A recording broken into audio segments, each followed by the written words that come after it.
Okay, we are live and broadcasting. Hello, everyone, and welcome to the Social Club at the End of This World. I'm Jamin Shively, and we're about to kick off with personal updates from folks. Try to keep these relatively brief, just give us an idea what's going on in your world, and then we'll get into the main agenda. So, starting with Adam. If you're ready, take it away, Adam. Yeah, I've been continuing to work on my website. It's taking longer than I thought it would. And then I went on this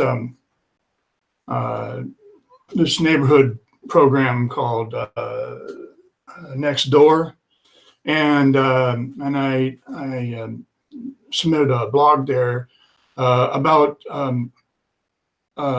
contingency plans and how to, So I got a lot of interest. And so we had a meeting last night, and there were four of us. And I was trying to explain my plan, which is it takes a little bit to learn it. And I didn't get very good reception. They didn't want to talk about it. But it made me realize some things, and I came home and wrote something and made a little plan. I'd like to screen share and that later, not now, but it's just one page. But I am working on my website, and I'm hoping that'll be up soon, probably a couple weeks still. Thanks. Awesome. Thanks, Adam. Yeah, it sounds like what you have to screen share a little later will go perfectly with the proposed agenda I've put out. All right. And so next up for personal updates is Adrian. If you're ready, take it away, Adrian. Me. Okay. Well, the school year is over, and I finally just have a little bit of breathing time. So I wanted to come in and listen to what you guys have to say and catch up with you. I've got a little bit of time off. I will be teaching teachers, high school teachers, some workshops this summer. But other than that, I look forward to just taking a rest and catching up with you guys. Beautiful. So good to have you back, Adrian. And Adrian teaches about climate science and the crisis and whatnot in her classrooms, and does so with great courage. And I am so grateful for that and for your presence here, Adrian. So please keep coming back.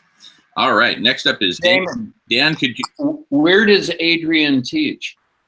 Take it. Go ahead. I'll let Adrian answer. I teach in the southeast of North Carolina, which is obviously Trump land.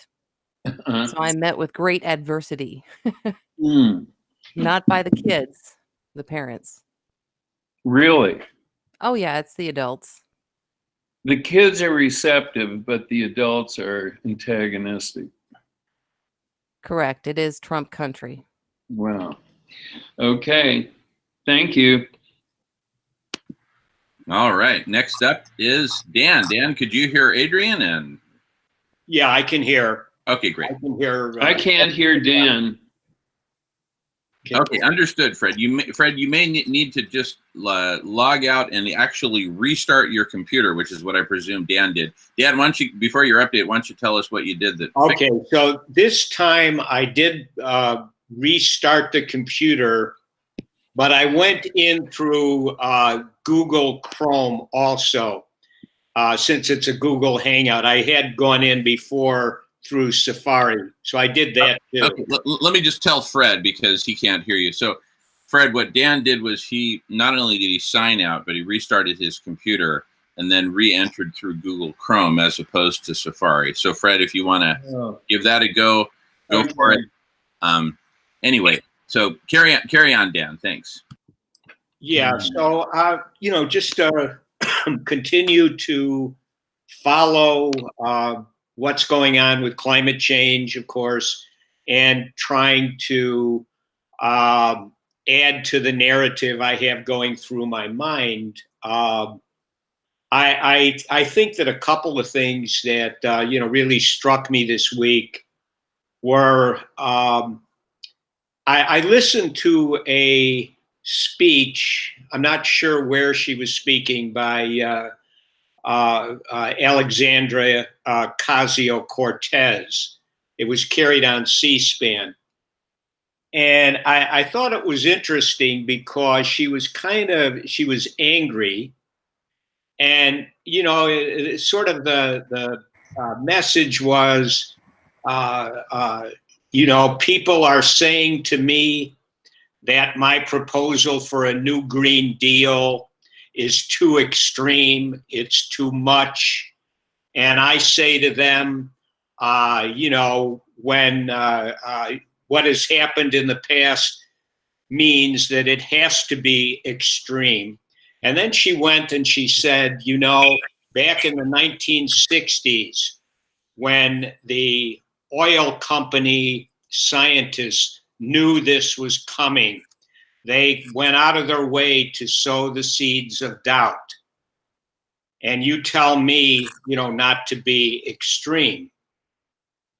And then in the late 1980s, when the United Nations and James Hansen spoke about we have to do something now, and you ignored it, and kind of you tell me not to be extreme. And what I found really interesting about it is obviously she knows the history of what's happened quite well. And the angry tone, I think, and she wasn't talking about vengeance, but I think that it's implied in a certain way. In other words, and she was, I guess she was probably born in the mid 1980s, so here I am, this relatively young person, and look what I'm having to confront when it could have been prevented. And given the fact that she's saying that, it actually is going to it's going to put it out there. That's one thing that I thought was kind of notable. The other thing is, I don't know what the rest of you think or believe concerning, the vaccine controversy and some of the other public health problems, but I personally, I do feel that based on my own experience working for the Chicago Department of Public Health, and also being, kind of focused on public health issues, and it just seems as if the CDC is rather corrupt and it has been for a long time. And I went ahead and I saw this little video by, Robert Kennedy Jr., where he's focusing on, the problem with the vaccines. Not that he's against vaccinations that are safe and, usually single injection vaccinations of certain viruses. But the controversy for a long time has been that they give the multiple injection, vaccinations, measles, mumps, rubella, and for a zillion other things. And the thing that he was pointing out was that these vaccines are not subjected to any placebo testing, one problem. And also that when they passed the law that basically said there could be no liability suits filed against anything having to do with vaccinations, it kind of unleashed the corruption, anyway.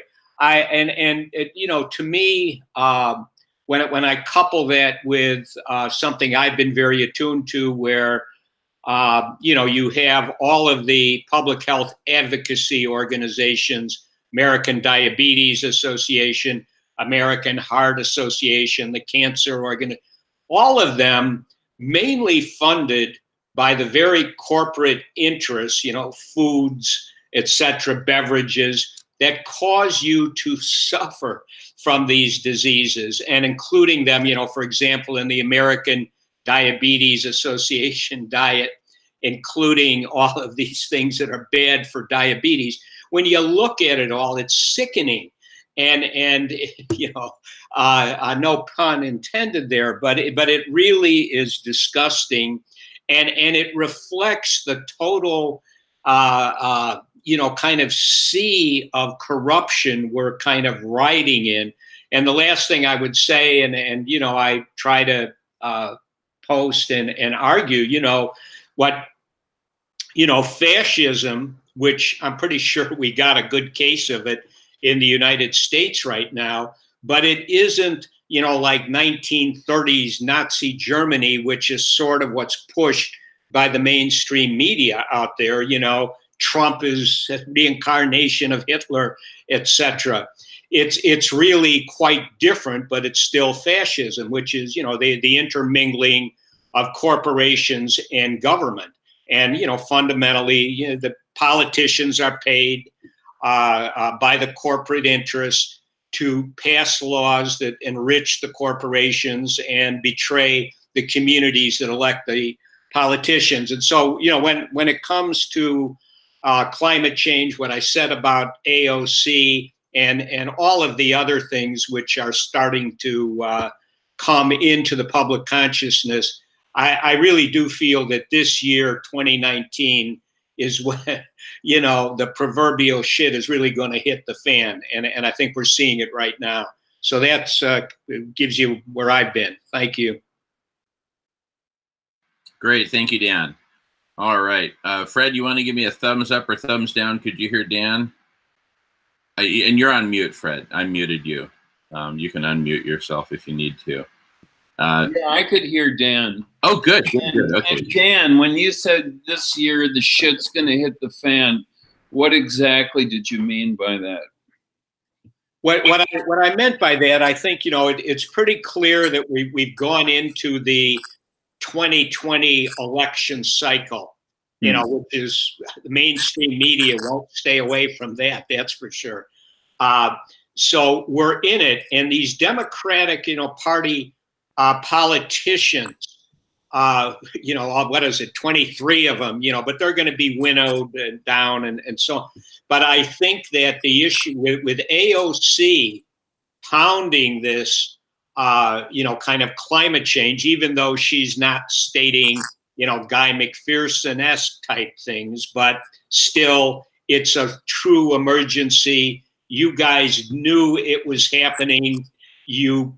Because of your greed, you basically have put us in this position, and it's really not forgivable. And so I do think more of that's going to come out. I also think that there are other things, the whole thing with, Trump and the deep state.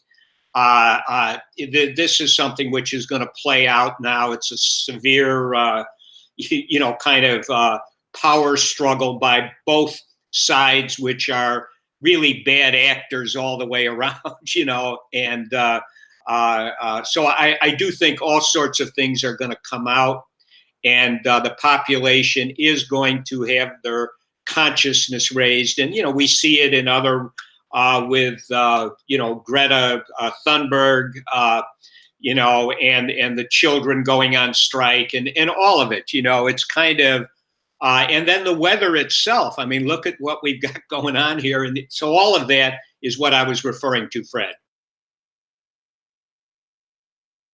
And Fred, you're still on mute. I muted you again because we get background noise from you when you don't mute, but you can unmute yourself when you feel like it. All righty. Still on personal updates. Thank you, Dan. And I appreciate the back and forth. So next up is Miles. If you're ready, take it away, Miles.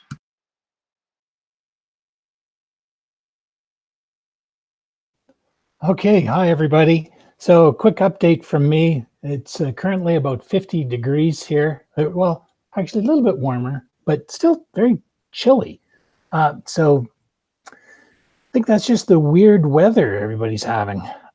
What I'm working on right now is an initiative, very briefly, about peace and trying to reach out.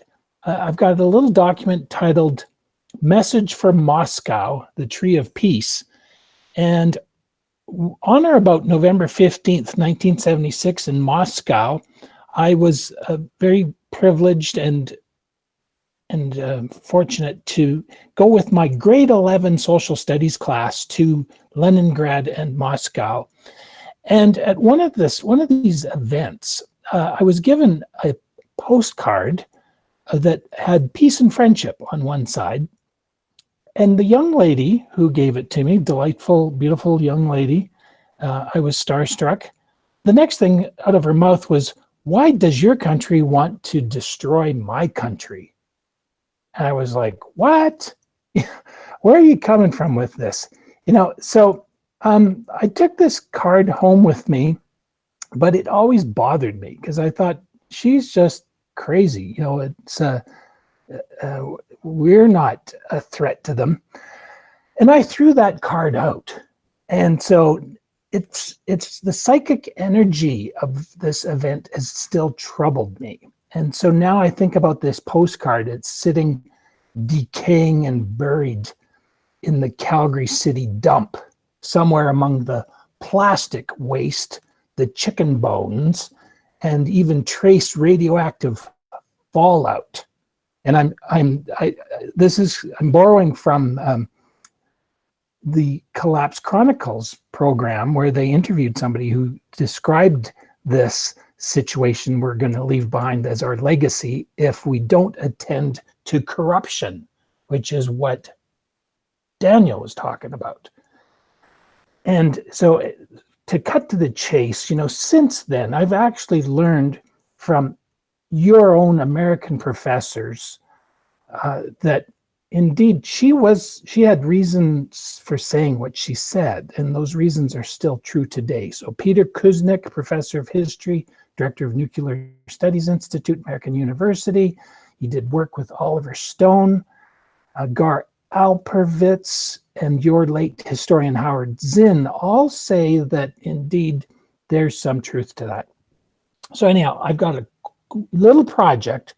I'm trying to reach out by social media to send my apologies and regrets for the lack of a proper response to her, to say, I'm not necessarily agreeing with you totally, but we need to talk and heal.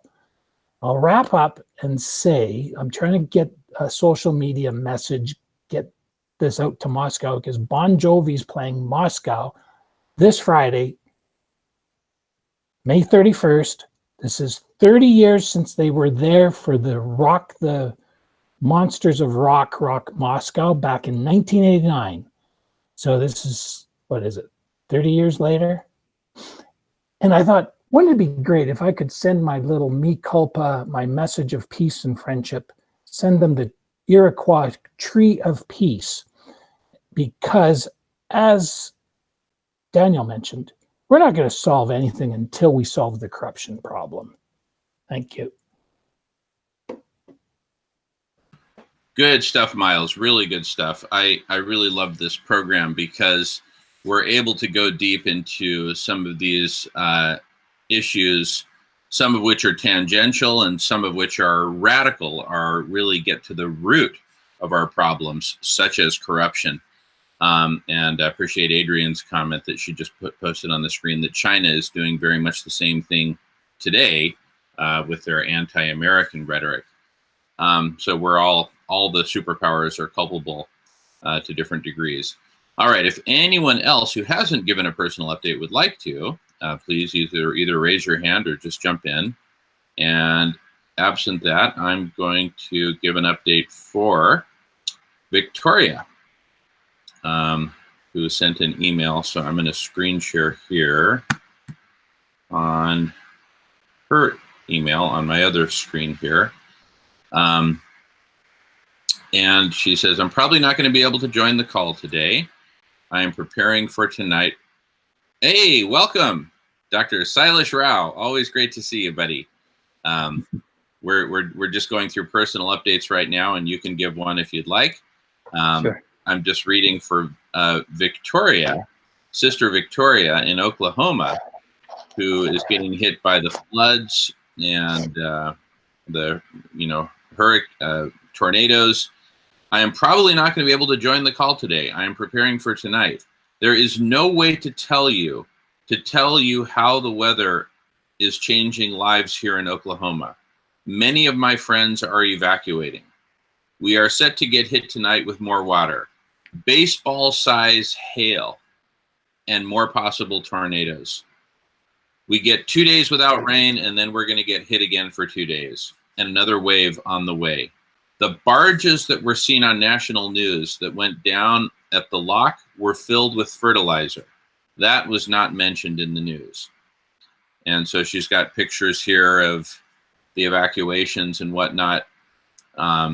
Severe flooding, more severe weather in the forecast as Oklahoma, Kansas, and Missouri deal with all the severe weather. So abrupt climate change is here. It is upon us, and we are praying for you, Sister Victoria. Hang in there and be safe. Fortunately for her, she's on relatively higher ground there in Oklahoma where she is, but not everyone is so fortunate. And, you know, it gets downplayed in the national media just as, oh, they're going through another, you know, tornado season and rain, and, you know, hopefully it'll abate soon and all that. But of course, we know better. I'm going to exit out of my separate window here just so we can make room if anyone else wants to join that, because I think there's a maximum of 10. Anyway, that's Victoria's update. Silas, if you'd like to give an update, go ahead. No pressure. But take it away. Okay. Can you hear me? Okay, good. Yeah, it's been a while since I came on this social club. It's nice to see you all. Cannot hear. You cannot hear me. Okay, Fred can't hear you, but I can. Give a thumbs up if you can hear Silas. Miles can hear Silas. Dan can hear. Adrian can hear. So I think that's a Fred thing. And okay, I'll log out again and log back in because it seemed to work with Dan. Okay, very good, very good. Okay, carry on, Silas. Pay no mind to Fred. Okay, so I made a couple of trips, and this is why I wasn't able to get on the social club. I was in New York for 3 days with a nutrition climate coalition. So it was a coalition of healthcare people and environmentalists coming together to talk about how can we increase the rate at which people are turning vegan so that we can actually start solving our problems, both our healthcare problems and our environmental problems, and addressing them holistically as opposed to patching things up like we normally do in this system. So that was a 3-day meeting that happened in New York. It was well attended. There were surprisingly a lot of environmentalists there as well. And so we have, I'm sorry? Okay. You're getting echo from Fred. Fred, you want to mute your microphone, please? And can you hear Silas now, Fred? Yeah. Okay, good. Awesome. Okay. Yeah, so we came up with a bunch of strategies as to how are we going to accelerate this transformation. But I think fundamentally it's about making this transformation almost brainless. It has to be something that people can easily adopt, just like they do with the joining the consumer society. No one really gets trained to become a consumer. We just do it, right? Because that's the way it is set up.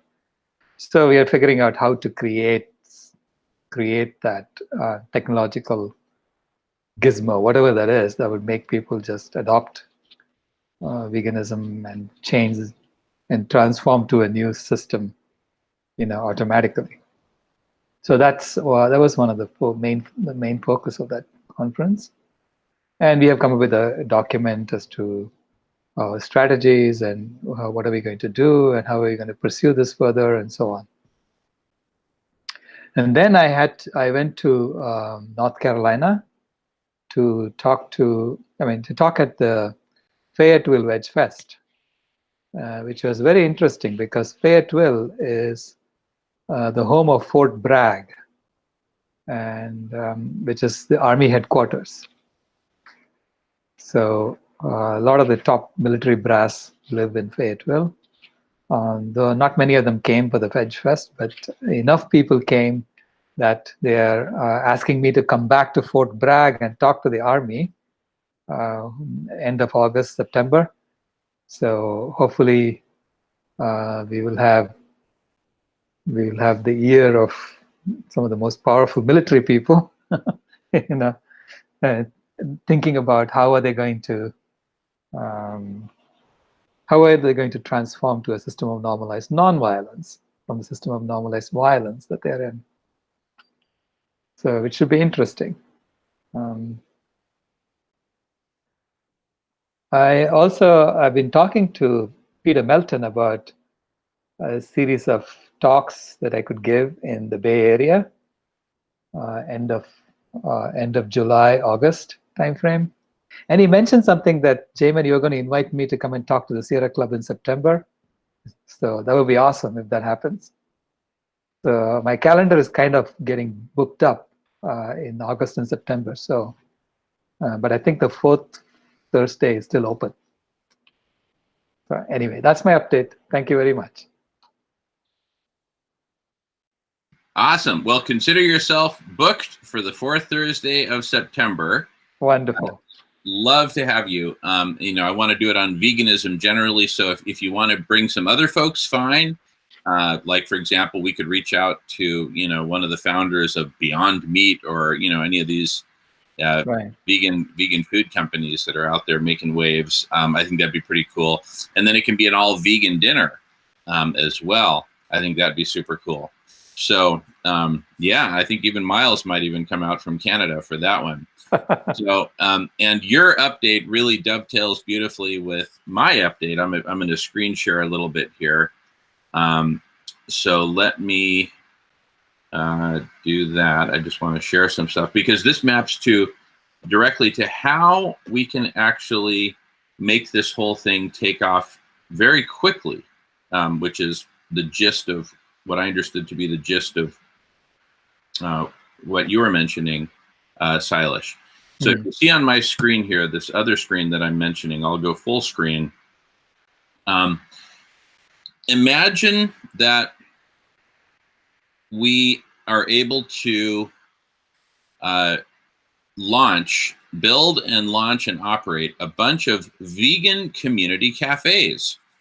Now, the community cafe concept, when it was first born, was not born as a strictly vegan thing, but I have since seen the light. And as I am going vegan myself, my partner Melissa and I, and we're talking about it with so many people, I really see veganism as the way to go. And thank you so much, Silas, for your amazing world leadership on this topic and this movement. Because, and I see Miles expressing his gratitude. We're all grateful to you, Miles, because it constitutes that it's one word, veganism, one concept. Everybody knows what it means, and it causes so many transformations to happen, both internally and communally and planetarily, with just one concept, as opposed to like abrupt climate change, which is this whole cluster mess of concepts, which is much harder to digest, pun intended. And so imagine, so here's I'm going to make my plug for how we can get this whole thing to take off. If we create these vegan community cafes, where during core hours of breakfast, lunch, and dinner, people come and they pay for their food. But then in the off hours, say from like, I don't know, 9 in the morning till 11 in the morning, and from say 2 in the afternoon to 4 in the afternoon, which is normally when, people aren't eating breakfast, lunch, or dinner, we turn it into the original community cafe concept, which is free food for everyone. right? Which in and of itself is revolutionary. You know, we kind of transform it to more cafeteria style, maybe a more limited menu, but high volume. You know, grab a tray, tell us what you want. It's all vegan and it's free food. And now the free food for everyone could, of course, be supported by the people who pay for their meals, breakfast, lunch, and dinner. And I think, you know, we've seen how these vegan restaurants are really taking off. Silas and I and other colleagues ate at 2 of them in Berkeley, and the feeling there was amazing. It's because, you know, you really feel that spiritual transformation when you're there, and you feel the community, you feel the love.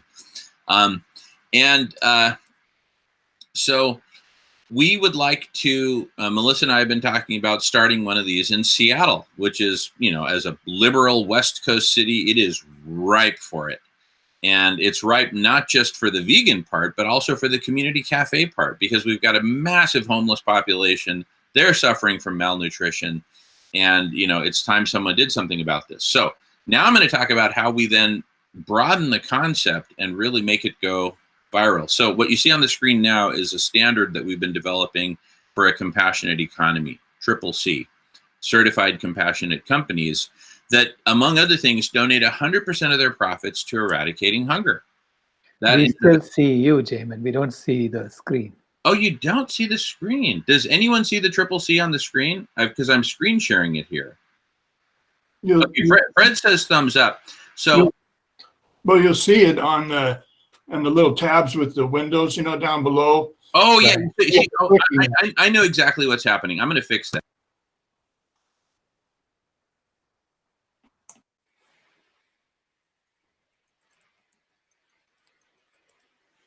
Okay, I just fixed it. So now when I do a screen share, yeah, you would have had to select the tab, but now I'm going to do it so it's automated. And here goes. Okay, voila. Okay, now you should see. Oh, wait a second. No, it's still not screen. Just bear with me. I'm almost there. Almost there. I don't hear you now.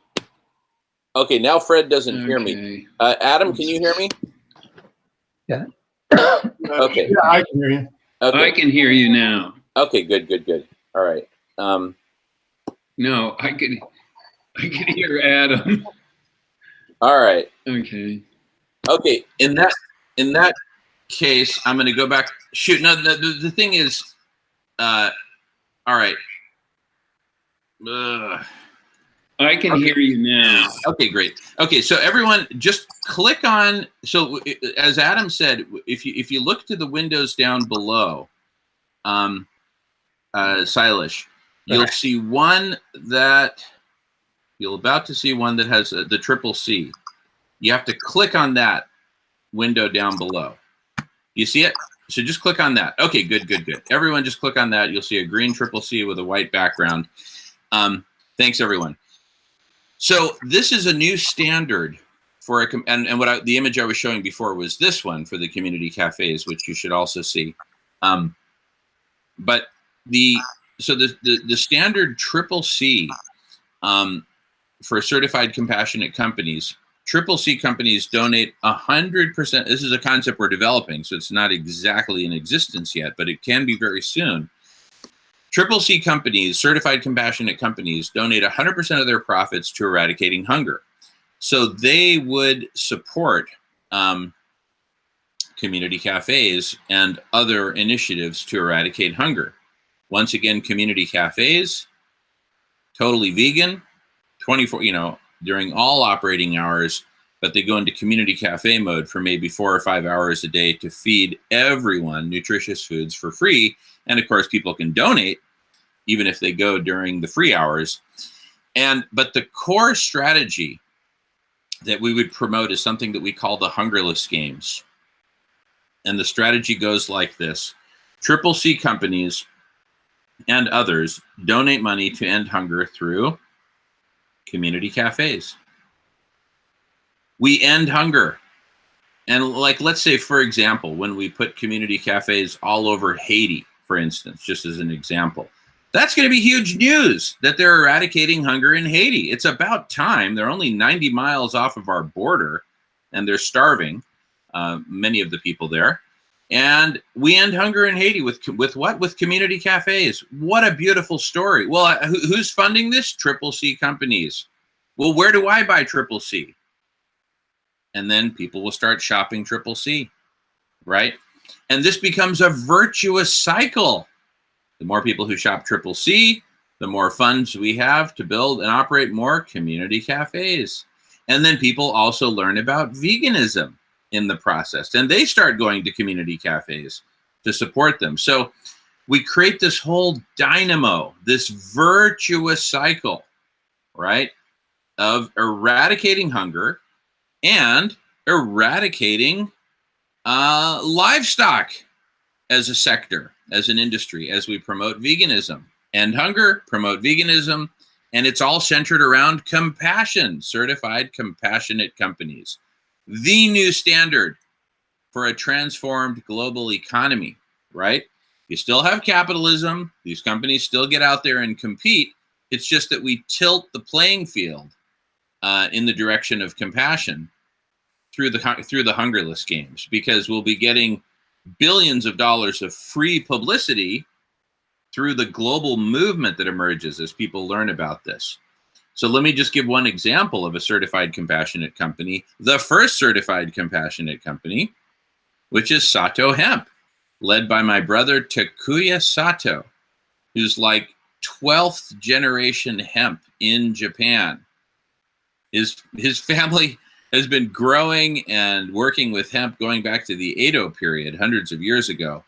So Takuya Sato leads the hemp industry in Japan and created a whole new brand, Sato Hemp, with his family name. And as anyone who's been to Japan knows, that's a very big deal to put your own family name on a brand.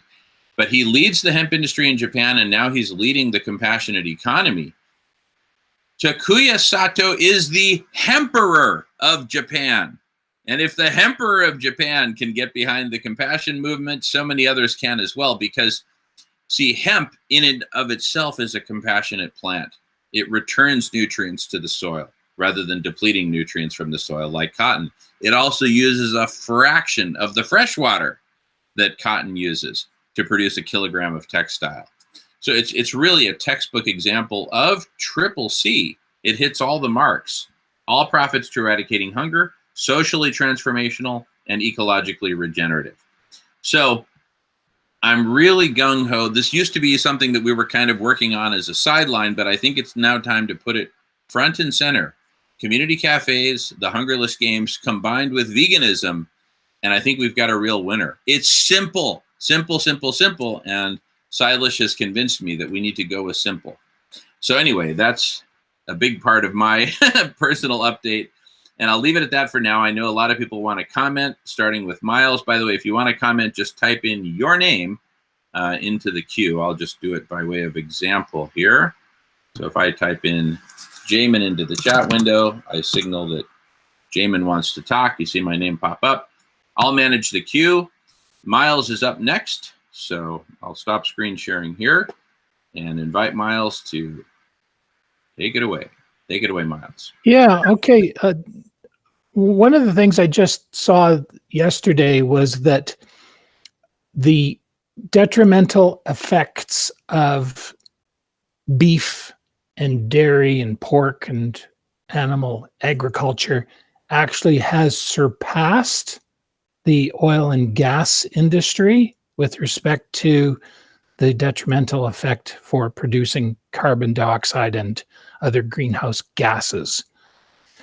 The next point I would like to make is, I guess I need to start being a little more careful about what I'm buying. Not to say that they're not totally useful, but I just purchased this book by Elizabeth J. Walker because I heard it on Collapse Chronicles. It's called The Resilience Handbook, but I don't see anything about, the importance of going to plant-based diet. I also have this book from some time ago. It's called Surviving the 21st Century. humanity's 10 great challenges and how we overcome them. And in the table of contents, I look for the word V, or for, even vegetarian, let alone vegan, and there's nothing. So, yeah. And finally, I have drawdown. And I am happy to say that there is a chapter, it's number 4, it's in its ranking, and it is titled Plant-Rich Diet. So I would like to ask Dr. Rao if there's any flexibility in his perspective to say, well, at least people go vegetarian. If we could create ethical dairy and could create ethical egg production, do you see that as an acceptable compromise? And finally, I saw an ad for like they're promoting California. People come travel, visit California, and there was a little YouTube ad came on about that, and it featured very briefly a vegetarian restaurant, meatless restaurant in Sacramento called Mothers of Sacramento. So for your events, could you might want to put out an invitation to representatives of these kinds of restaurants to come to your next Sierra Club meeting. Thank you. Good stuff. Thank you, Miles. Love it. Love it. Dan's in the queue, but I'm going to let Silas respond to your immediate questions there, Miles. Go ahead, Silas. Okay. Yes, I was vegetarian for 48 years before I went vegan. And I went vegan in 2008 when I realized that as a vegetarian, I was likely causing more harm than someone who would eat the beef.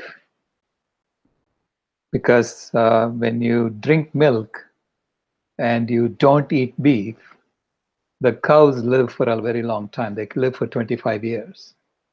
Whereas in the meat industry, they live for 15 months. So they literally killed us babies for the meat industry. And in the dairy industry, they live for 5 years to 6 years. So they live maybe 20% of their lifespan. And by doing that, the dairy industry is optimizing, the production of dairy and simultaneously providing hamburgers for people, because the dairy cows are too old to be eaten as steak, but they can be ground up and turned into hamburgers, which is what happens to them. So I realized that as soon as you start exploiting animals for any purpose whatsoever, if you want to minimize your impact, you have to sort of go all the way to minimize your impact. So you have to basically become a completely carnivorous society or omnivorous society and start eating the animals. And so there is it's one of those steps, as soon as you take a step exploiting animals, you slide all the way down. So this is why I said, that's it, I'm going vegan. and I've never looked back. To me, it's a no-brainer. Once I saw that vegetarianism was the worst that it could be. Well, I'll just jump in then. Jamin, not only the creative community cafes, but the creative community vegan food stores. Mm-hmm. Now, that's what we need, because I would love to be vegan, and in fact, I can't drink milk at all anymore. I just had a coconut ice cream fudge bar. It's better than ice cream. But anyway, we need to have these vegan food stores, creative community vegan food stores. Thank you. I couldn't agree more. Dan, thanks for being patient in the queue, but I'll just jump in since Miles mentioned it, is that I think that the play would be create a vegan community cafe and right next door co-locate it with a vegan food store, because I have the habit of eating eggs, and I've been looking for this egg substitute called Just Eggs, and haven't found it. Last night, Melissa and I scoured the grocery store, couldn't find it. We live on an island, so we'll have to, go to the mainland to find it, I'm sure. But I think that's the play. Have both, and then have these just hard-hitting, vegan alternatives. And one other thing I'll say briefly before I turn it over to Dan is that from a marketing standpoint, if you go extreme, you do better than if you go halfway. Vegetarianism, it simply goes halfway. But we've got enough really great vegan alternatives. We went to this vegan restaurant, Silas and I, and Peter Melton, who Silas mentioned, and others. We went to this vegan restaurant in Berkeley, and they had anything you could imagine but vegan, right? And so it's time. I'm in agreement with Silas. It's time to take it all the way. Go to that extreme. Some people will go vegetarian and feel great about that, and that's, I would say, steps in the right direction. But of course, with respect to what Silas mentioned, that it's in many ways it's equally or even more harmful. But at least it begins the shift. But let's leave that to the consumer. Let's put the true north all the way true north and say let's go vegan, and let that be the singular message. So it's not watered down. It's not halfway. All right, take it away, Dan, and then up next in the queue is Adam after Dan. Take it away, Dan. Thanks for your patience.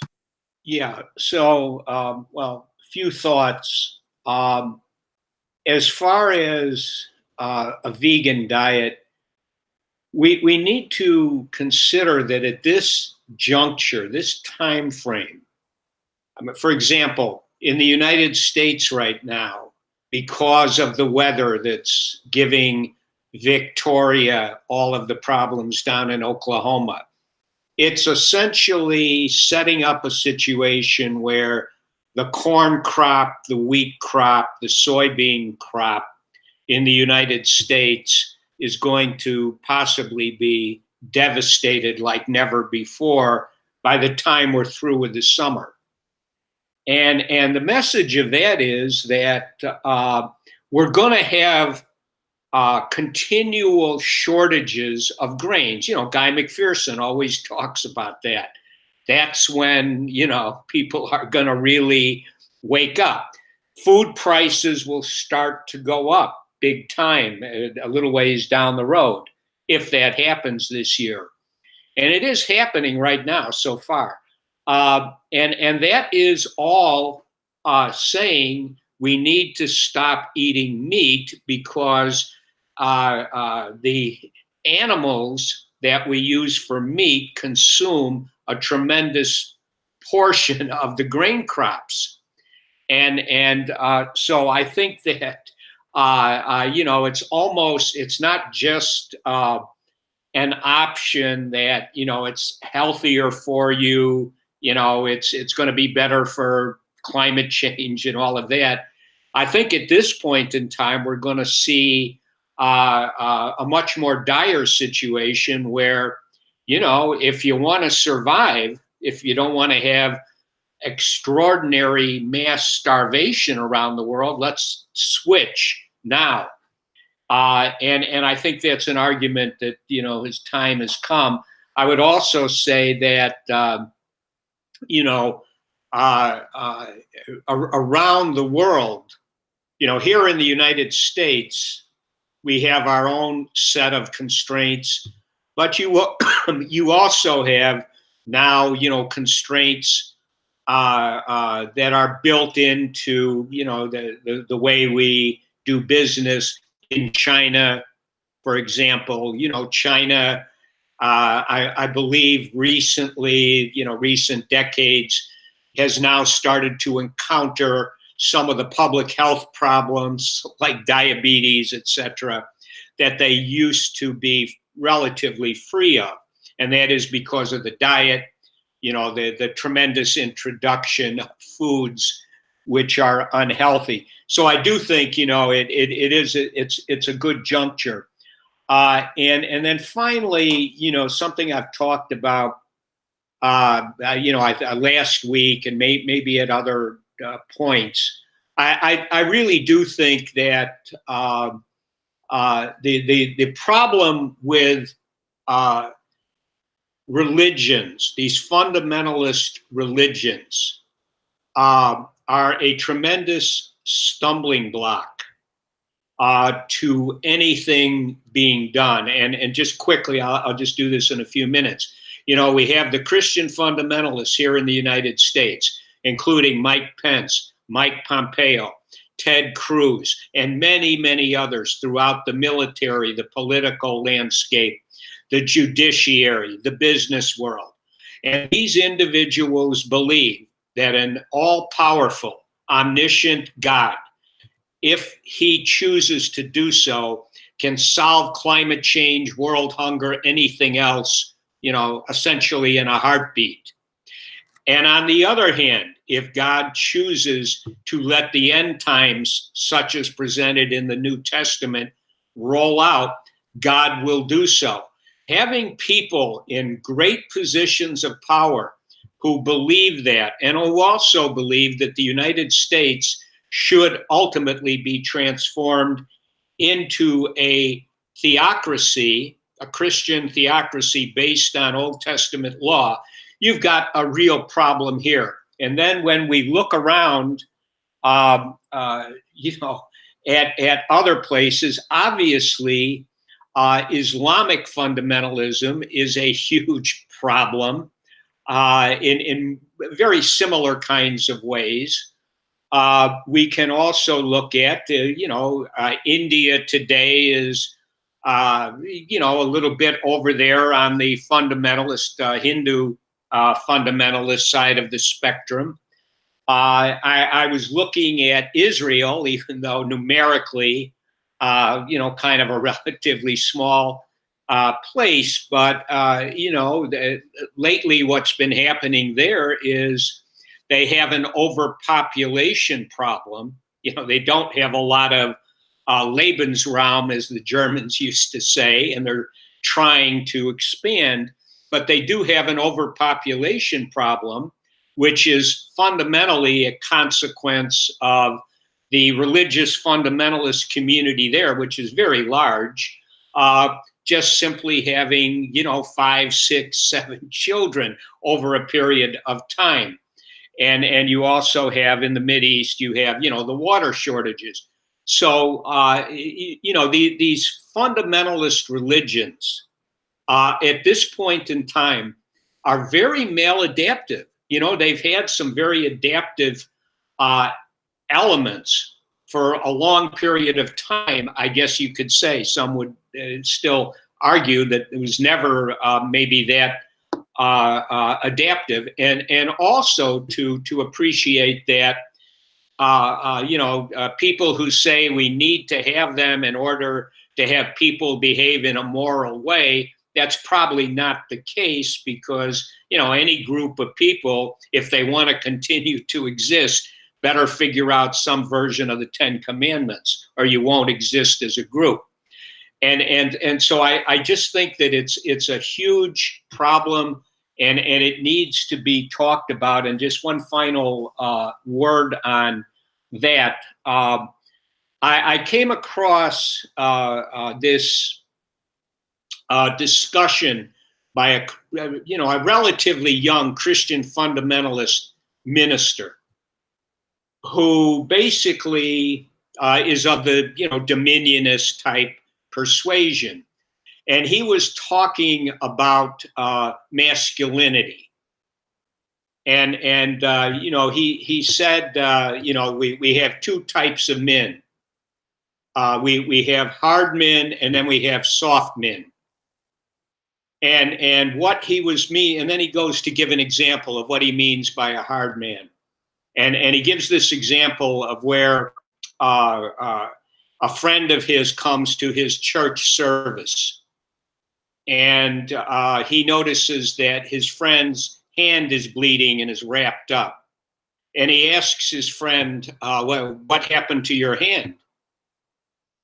And the friend says, my dog, which was half Labrador, half pit bull, bit me. And so this minister says, you know, the dog needs to be put down. Why haven't you put the dog down? And he says something about, well, I don't think the dog is all bad. I like the dog, you know, et cetera, et cetera. And so then he relates how he helps his friend out by just simply shooting the dog, and using that as an example of what hard men do. And of course, and then going into, you know, identifying all the varieties of soft men, you know, 3 or 4 different types. And I think that, again, you know, we have this Christian fundamentalist faction here in the United States, and they mostly do not really put out front because they know it's not that acceptable, a lot of it, what they really believe and feel. And we also have it in the Islamic side of things. You know, an organization like ISIS is totally parallel, congruent with these Christian fundamentalists. And we have out there today, you know, kind of a population that still cannot stand up to all these problems with religion. And I just think that without something on that level happening, we're going to just find it very hard to move forward. And, you know, regression comes. And a place like China, again, which is not fundamentalist religious, but it is very tribal, very nationalistic into, you know, the Chinese race, the Chinese language, the Chinese history, and it really becomes very similar to that. So I just wanted to bring that up again, and I think it really deserves a lot of attention.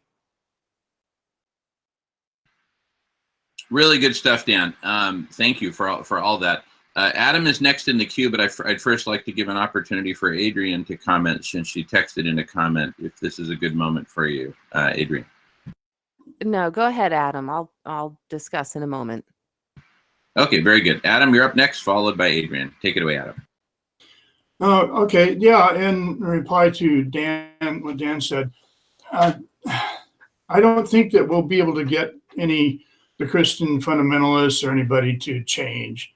And that's what I think is important about the platform, is because it creates a way for us to build a plan that we can have ready when they're ready to listen. And so I think there's a critical time coming, and that critical time is the day of collapse. Because when somebody's, before somebody gets sick, they often, you know, say, well, if I come down with cancer and I'm going to die, I'll just do this or that. But the reality is that when they actually come down with cancer, what they do at that time may be totally different than what they said they were going to do, because I think that when when the collapse comes, a lot of people are going to want to know how to live. They're going to want to know a way out. So that's why I think. The other thing is that about this, this food deal, and I'd like to just do a screen share here for a minute.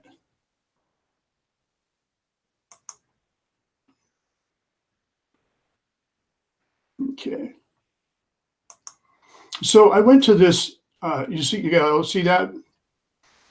Yeah, we can see it, Adam. Okay, so I went to this neighborhood thing last night, and because I brought up this blog on it that talked about the contingency plans or disaster preparedness plans, and I got a lot of attention on it. And so we had a meeting last night, and there was only 4 of us. And what I realized in this meeting, when I came home, I wrote this little bit about it. And so I drew this really crude drawing here called disaster preparedness plans. And what we have here is we have short-term. What it made me realize is we have short-term plans, which is the emergency preparedness stuff. And it's typically for everybody. And then we have long-term plans that it's not for everybody. It's usually groups that go off and live in communes and find remote areas to live and stock weapons and stuff like that. And their plan is a long-term, but if they don't do something about climate change, then we're done. And what I realized about this, we don't have a forever plan. And so that's what we can make on the platform, is a forever plan. So this paragraph talks about Professor Guy McPherson, how we listen to him a lot, and many of us are saying that we're in hospice and that there's no way out. But the point is, we don't really know that for sure. And there's a lot of things that we can do that we're not considering. And so I got into this neighborhood program because I want us to plan for what we can do for the long term, for how we can live forever. What will we do when the collapse comes, and how can we grow food and do things that can sustain lives forever. And so I'm not, and I don't know. There's a lot of things we can do if we talk about it and think about, plan for it. But the point I wanted to make here is that Professor Guy McPherson, says that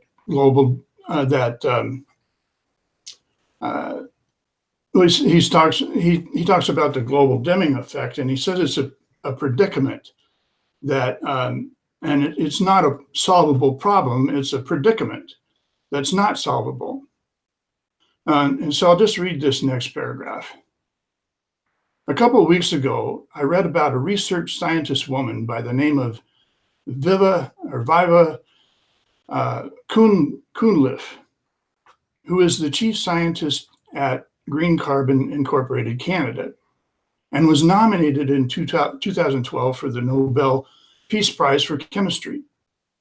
She claims there is a non-toxic process that emits hydroxyl radicals that can be safely used to mitigate the temperature rise caused from the loss of the dimming effect.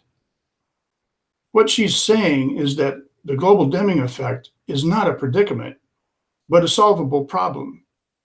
She also says that corruption from corporations that make money as they put these particles into the atmosphere have covered up the hydroxyl method, and she cites documents that have recently been declassified to prove it.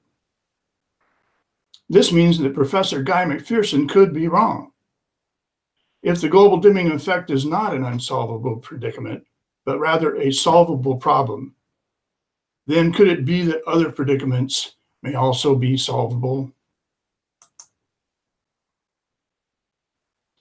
So that's what I wanted to say. Beautiful, Adam. I totally agree with you that global dimming geoshading is a solvable problem. I assume you were done with your comments there. Alrighty, no, really good stuff. Okay, up next is Adrian, if you're game, followed by Jamin, followed by Miles, followed by Dan. Take it away, Adrian. Oh, Adrian's got microphone problems. So, well, I'll go ahead here then, and just jump in when you feel like it or when you can, Adrian. So, back to, this cuts across a lot of things. I really appreciate Dan's comments on religious extremism, which is a form of fascism. Instead of worshiping the pure-blooded German Aryan race, we, as the Nazis did in the 30s and 40s, the religious extremists worship a very specific account of who God is and who God's people are, namely, us, religious,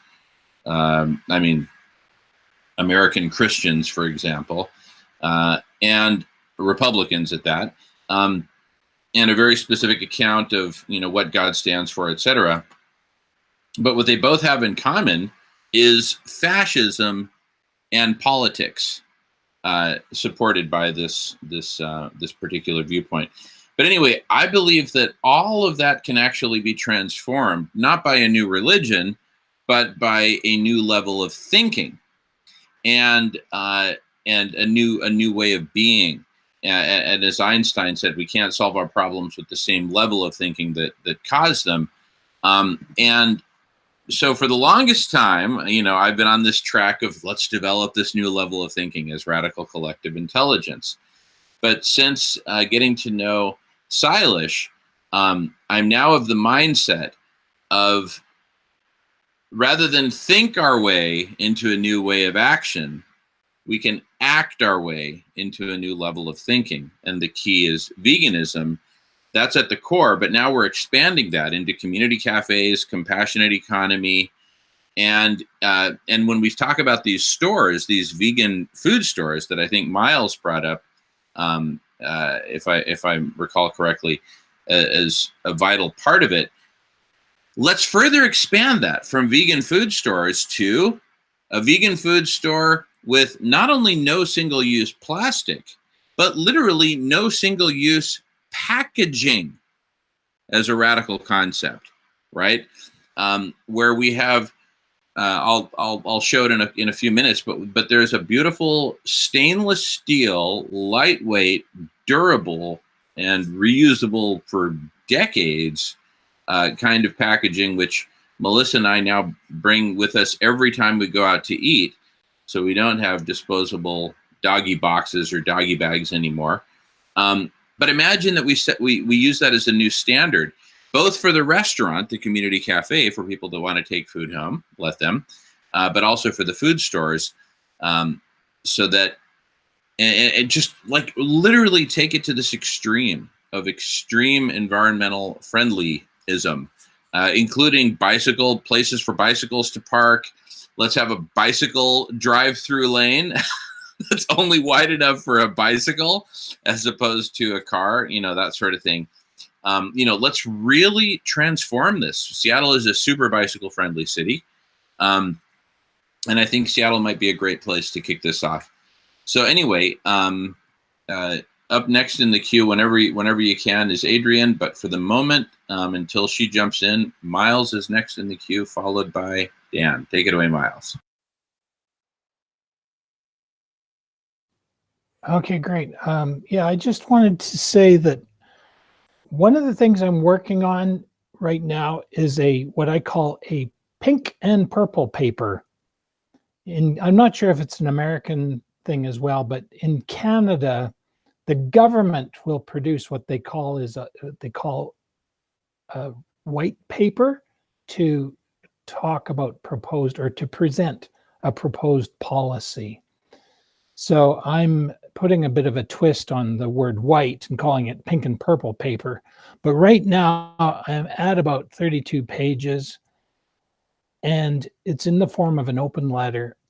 I'm happy we had this conversation because I'm going to make sure I already had references to climate healers and Dr. Salish Rao, but I'm going to make sure there's even more prominence to the move to veganism, and as well scrutinize these books. I think this book is actually, books are still good, but they always need to be presented that they're only at best partial if they're not attending to the need to go vegan. So thank you very much for that, Dr. Rao. Good stuff, Miles. All right, next up is Dan. Take it away, Dan. Yes. So it just kind of riffing off of what Adam was saying about disaster planning and so on. I do think that that is something which is important, and especially done on a very local level. You know, your neighborhood, your blocks, etc. I can tell you from, and I may have brought this up at some point during the long social club time frame, where, you know, when I worked for CDPH back in, I think it was 08 or 09, we received, the City of Chicago Department of Public Health received a large infusion of money from the government to prepare for a bioterror attack.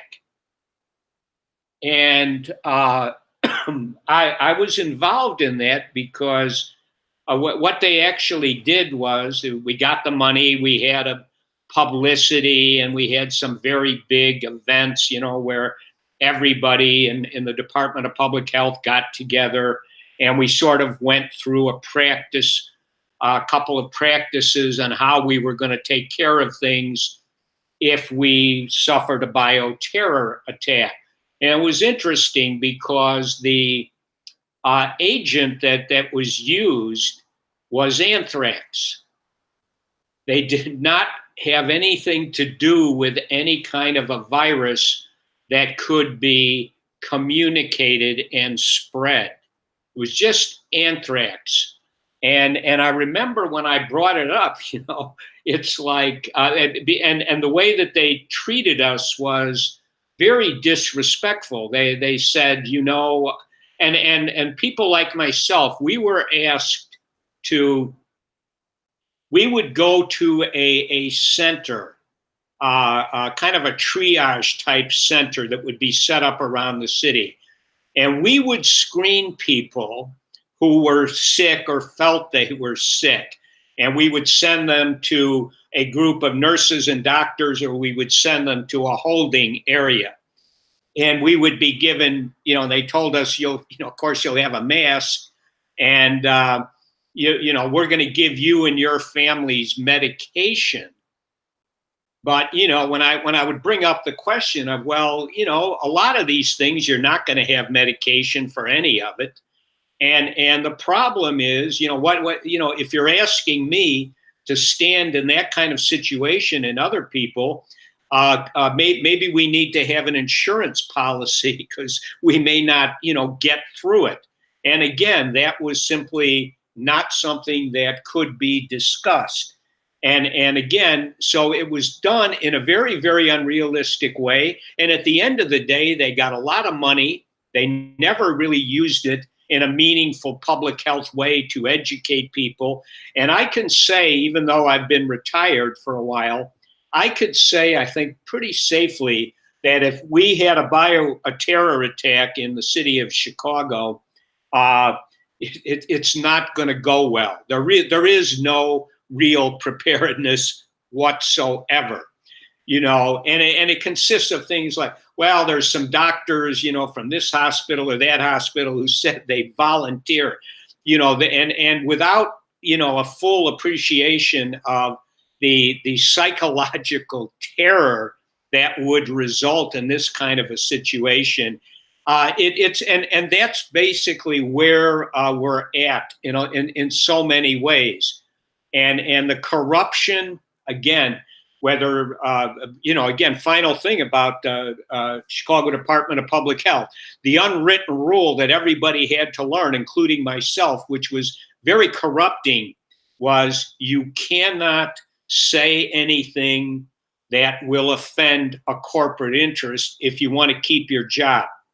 And then, so, you know, when you're talking public health, most of the public health problems are the result of corporate interests, corrupt corporate interests. And you know, so, and this is throughout the government. Everybody who's working in these kind of organizations understands pretty clearly, if you want to keep working, you better not say the wrong things. And it eats away at your kind of, you know, our human need actually to be a good person. You know, and eventually you hear things like, well, you know, we live, you know, everything is sociopathic, psychopathic. That's how things are. So please go along with it in these various ways. So I just wanted to say that. And again, going back to what Adam was saying, I think it's important that given what's probably coming one way or the other, that if you are going to have disaster preparation, it does need to be done on a very local level, and people need to be talking about what we need in our little neighborhood, etc. Okay, thank you. Good stuff, Dan. Up next is Adam, followed by Miles. And if your microphone is working again, just jump in. If you've been waiting to get in, just jump in. You have priority. But meantime, Adam, followed by Miles. Take it away, Adam. In response to Dan, a couple things. I think the part of the contingency plans we need to have that forever plan. And otherwise, we are in hospice. So, and I think that on the platform, we can develop that plan. And what's good about it is we develop it in non-reality. So it's in a world of its own that's not confronted or doesn't have to deal with the real world that we live in, because we're making something that's hypothetical. The other comment I wanted to make about what Dan said is what Christian religion doesn't think about and doesn't realize is that the Bible, it's only the first 3 chapters of the very first book of the Bible, Genesis, that talks about humanity in the when we lived as hunters and gatherers. Now, I mean, it doesn't say that. It says the story of Adam and Eve in the garden. So Adam and Eve eat from the tree of knowledge, and then God throws them out of the garden and curses them, and says, you'll live in toil by the sweaty or brow or whatever, for the rest of your days on earth. And he also says that, and that in the day that we do that, we will die. The point I'm making here is that the entire rest of the Bible is about the life of man after we were cursed, after we left the Garden of Eden. So the whole, we've already been cursed, and the whole Bible is about that. And that just seems pretty incredible to me, because there's all kinds of good stories, and you notice the Bible, it's really a lot about money and how we deal with money, and it points out wisdoms and stuff. The wise people, well, okay, they're wise, but they're people that lived after the Garden of Eden. So there's a discrepancy. We think we're messed up. I mean, I think we're sick. We think we're doing right when we're really doing wrong. And somebody who's under, like somebody that has the rabies virus, that's under the influence of a poison, when they lose their mind and they start, acting insane, they think they're doing right. So we think we're doing right. I mean, like a parent will get in their car and start it and drive to work, and with a good feeling in themselves that they're doing good and they're doing right because they're providing a future for their children. But at the same time, what they don't realize is that their car is emitting pollutants that are destroying the future for their children. So this is how it makes us think we're doing right, but when in reality we're really doing wrong. And that's the point I wanted to make. Thank you.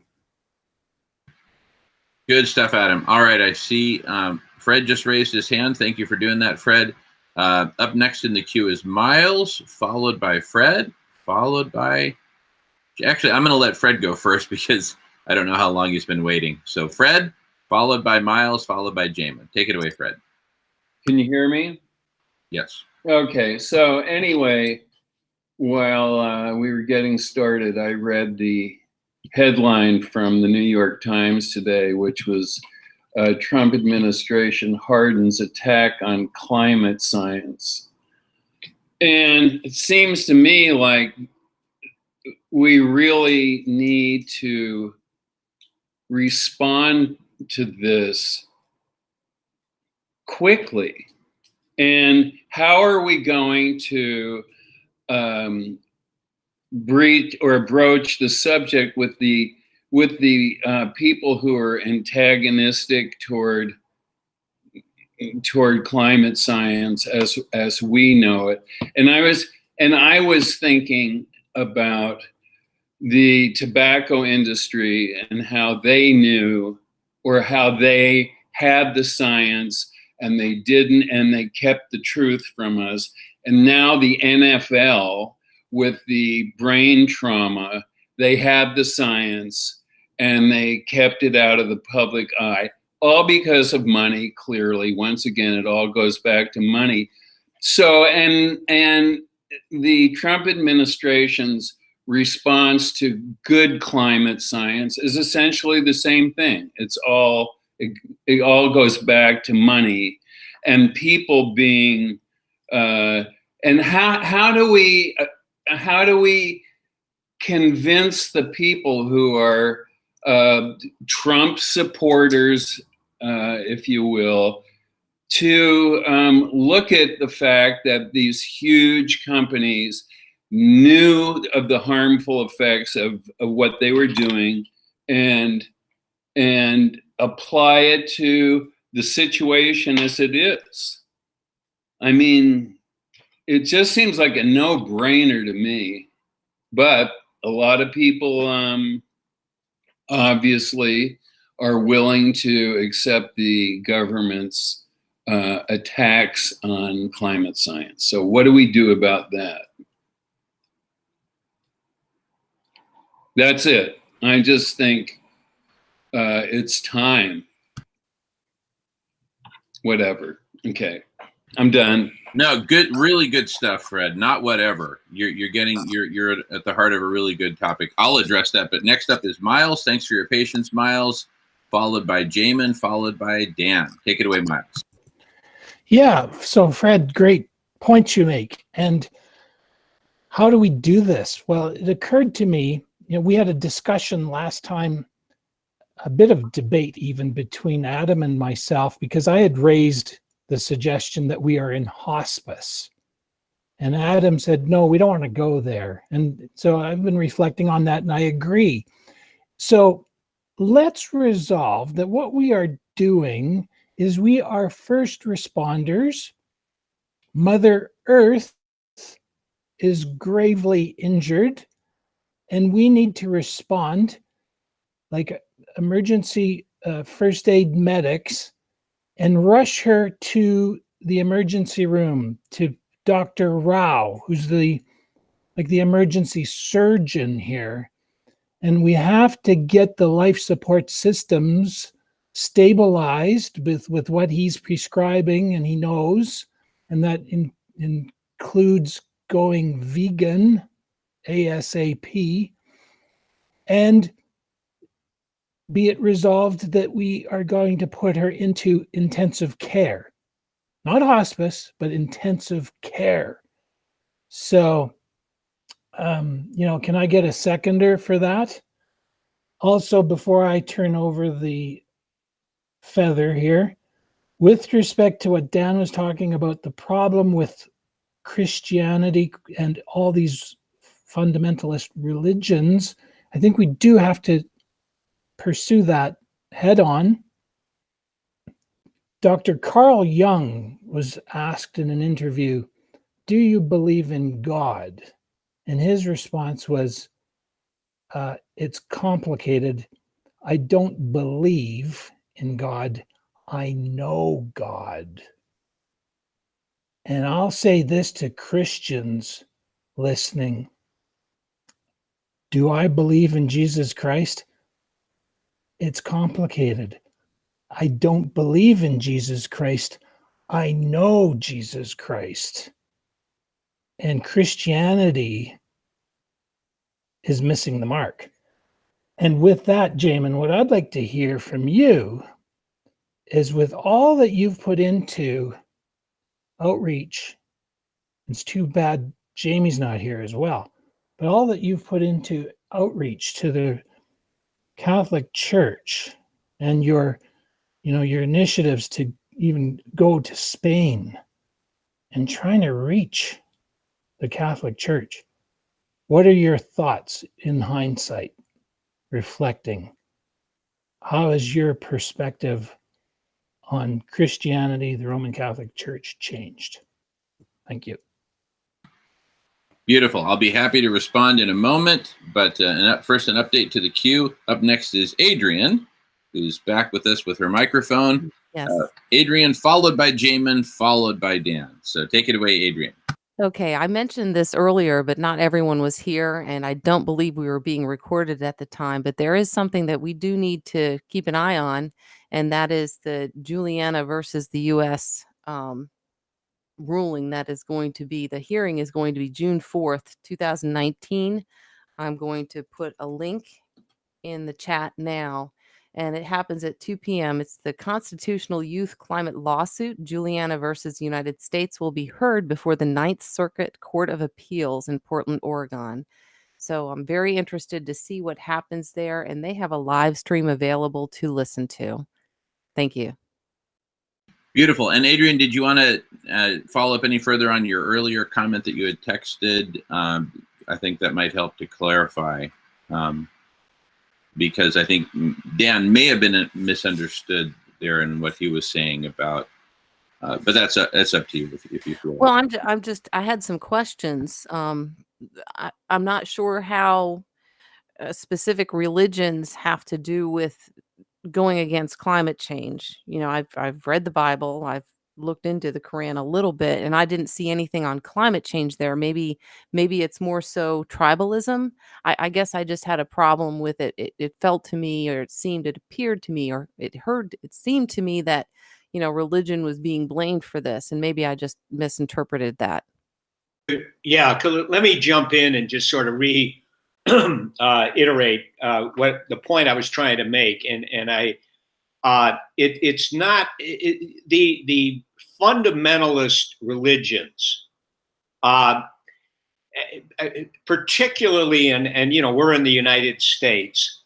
With Christian fundamentalism, since they believe in that the Bible is fundamentally all true, and it's true for the other fundamentalist religions. Not that the Bible necessarily is true, but the fact is that if you believe in a all-powerful, omniscient God, male, of course, but nonetheless, if you believe in that, then what that means is, since God is all-powerful and knows everything, God could, if he chooses, clear up climate change.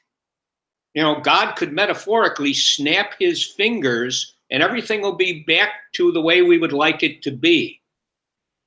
On the other hand, as is described in the New Testament, the end times, Revelations, that this is what God is bringing about. Why would you do anything about climate change?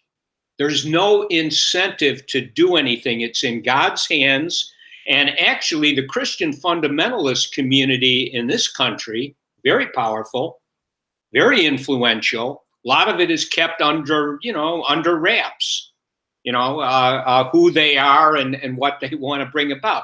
But fundamentally, they want to bring about the end times ultimately, and this is a huge problem. Because if you buy into that, you have no real incentive to do anything. And I would, so I just, I'm not against religion per se, but I think that these fundamental, and we have to realize in the United States, Christian fundamentalism is a very potent, powerful force. And likewise in the Islamic world, whether it's Sunni or Shia, the fundamentalist perspective is huge. And, again, and you go to Israel or and you have the Jewish fundamentalists there, it's a little different, but it's still very problematic. And you have the same thing in India, with the Hindu fundamentalists. Now, that's not to say everybody's on the same page concerning climate change and what religion, but they're very similar. And they right now, they are horrifically maladaptive. And I think we need to just talk about it. Let's have that, from a meta level. As Jamin was saying, these things need to be talked about on a meta level. What is it that we've been doing with it? Anyway, I hope that clarifies. Yeah, that did, and it explains it. It seems like you're talking about the people, the extreme fundamentalists who say, "Oh, well, he got cancer, God gave him cancer," or "You lost your child at childbirth, that's God's will that happened." All of these terrible things that can happen, they say it was God's will. I understand now. All right, good stuff. Thanks so much, everyone, for taking the time for the clarification. Super important. All right, so I've got Jamin's up next in the queue. That's me, followed by Dan, because I assume Dan has other things to say beyond the clarification. So I've got a few things to say. One is, and this gets back to the fundamentals of, we need to make this shift to this new level of thinking, and this points to what Adam was talking about planning for the future, pre-collapse, post-collapse, etc. It has to do with geoshading as a real possibility, and so many other things that we need to think about and talk about before we can actually do. But to get to this new level of thinking, this collective level of thinking, we need to make a shift. And this gets back to that dichotomy I was talking about earlier. For the past few years of my life, I've been focusing on, let's think our way into a new way of action. But again, thanks to Dr. Sailesh Rao, and by the way, it's Sailesh, not Salish. From an English language perspective, we'd read his name and say, oh, it must be Salish. It's actually Sailesh. So thanks to Dr. Sailesh Rao, I've now shifted from thinking our way into a new level of action to acting our way into a new level of thinking. So what are those actions that'll be that catalyst for a new level of thinking? And here again, I go back to the community cafes. So I'll screen share a couple things here just to make it visual, which I think is always helpful. So, and if you can just look, you have to click on the link at the bottom of the screen where you see the CCC, not the link, but the box at the bottom that's got my other computer on there. So there's the community cafe. I think this is going to be a key platform, because it's one thing to talk to people and say, hey, go vegan, go vegan, go vegan. It's much easier if we can actually give them a place to go to, and give the media a place to go to talk about this story of the Hungerless Games and what's behind it. Vegan community cafe, making nutritious food a basic human right. And another thing I wanted to share is, if I can pull it up on the screen here. Oh, I know what I need to do. Okay, here it goes. So as part of this, we can also, both for the food store I was talking about, as well as the restaurant itself, the community cafe, have reusable containers. No more not just no more single-use plastic, but no more single-use anything, whether it's paper or whatever. So for milk, or sorry, not milk, but the milk-like products, the vegan substitutes for milk-like products, have glass bottles. For food, these stainless that can be used over and over and over again. We bring them back, right? It's a one-time investment, one time, and then you save forever into the future in terms of no more single use. So if we create this dual platform of the community cafe and the vegan food store with no more single use anything, but then we also get, and now I'll just go back to me talking, so you can click on hello or just go back to the automatic microphone driven thing. At the community cafes, we can use these as a platform for having these conversations in person. So it's like when you get there, yes, you see vegan, maybe that's what drew you there in the first place, but you also get the no more single use anything. You also get radical collective intelligence in the form of community meetings and slideshows and like filmings of, say for example, Cowspiracy, etc. So I think we can create this utopian new place that people can go to get so many needs met, and they can be an example of so many great things. We can even have hemp clothing in the vegan food store that's Triple C, and then people can learn all about Triple C. So this can be a radical new platform for so many things, and I think it's time to think in terms and act in terms of making this platform actually exist, because that, again, will bring the media. You're going to have, hundreds of homeless people showing up there to get free meals between, the off hours of, say, 9 a.m. and 11 a.m. and then, 2 p.m. and 4 p.m. And that's radical in and of its sense, because you're going to have a whole bunch of controversy there. You're going to have all these Republicans, forgive me, Republicans in the room, but a lot of Republicans, not that all Republicans think this way, but I'm basically pointing to the Trump style Republicans who are going to be like, oh, they ought to work for a living, kind of thing, as opposed to the whole compassionate economy concept that basic human needs are basic human rights. And let's work towards getting the basic human needs, not just human needs, but planetary needs, plant and animal needs of the entire planet met and guaranteed and protected, so that we don't have to hoard in order to eat, or hoard in order to have a clean, quiet place to sleep. See, we can start with the community cafe and addressing nutritional needs while also promoting veganism and no more single use anything, right? But then we can go from there to the more general concept of making basic human needs basic human rights. What's the next big thing? Housing and, bathroom facilities, showers, laundry, right? All of which can be handled much more effectively and efficiently at scale than in this kind of one-off way. And so it's time to solve these problems once and for all. And I think if we concentrate our investment and our focus in one facility, or in this case, a dual facility of community cafe and vegan food store, side by side, co-located, then we can create an example that can then spread, that can then inspire, for lack of a better word, copycats. Why not? Or we can franchise it. But I think these can do very well, financially even, right? As a bridge toward a compassionate economy, as a bridge towards compassionate food systems, as a bridge towards compassionate food stores, not only in terms of being vegan, but in terms of no more single-use anything, no more throwaway culture, and as a bridge towards radical collective intelligence, because think of all the meetings that we can hold there.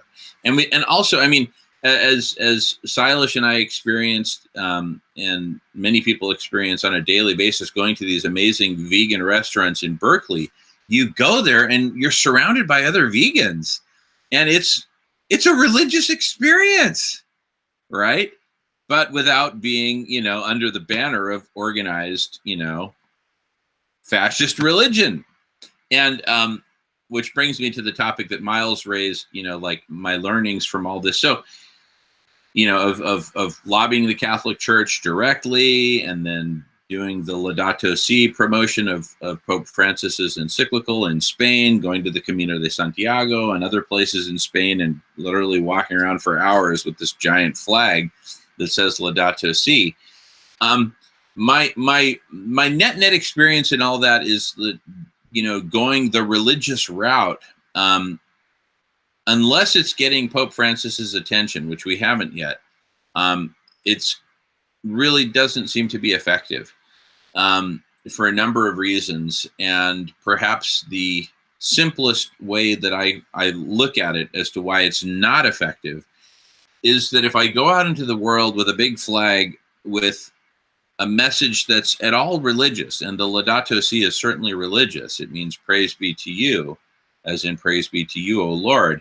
It's the name of the Pope Francis's radical environmental encyclical. And of course, that was my purpose, was to promote that. But as soon as you go out in public with anything religious, right, what's people's response? We all know what people's response is. It's your response when you walk by the Jehovah's Witness people, or the people who are thumping on the Bible and saying, be saved, come here and talk to me. You smile and you kind of, either walk around them or cross the street to avoid them, like a Geico commercial. It's what you do. It's just what you do. You avoid them, right?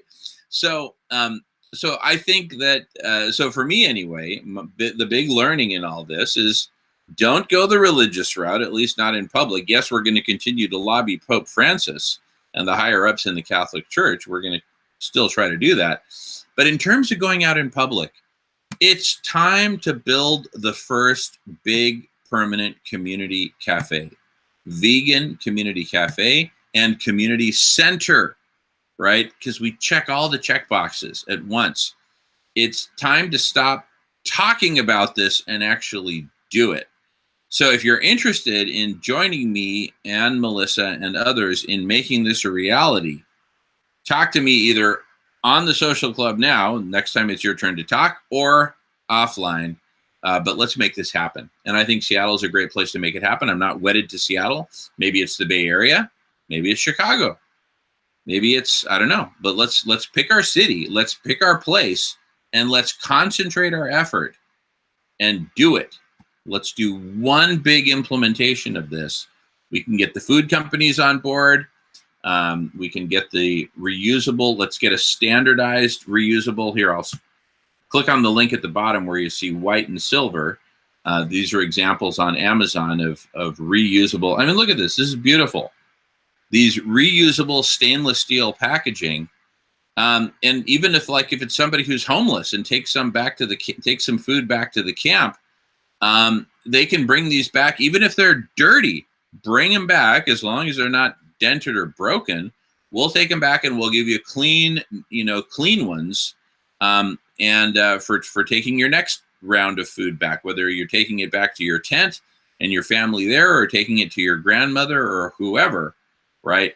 So we can kill so many birds, metaphorically, with one stone, with this one place, and really start to act our way into a new level of thinking. And with all the community stuff and the meetings and conversations that will inspire there, I think it'll be absolutely phenomenal.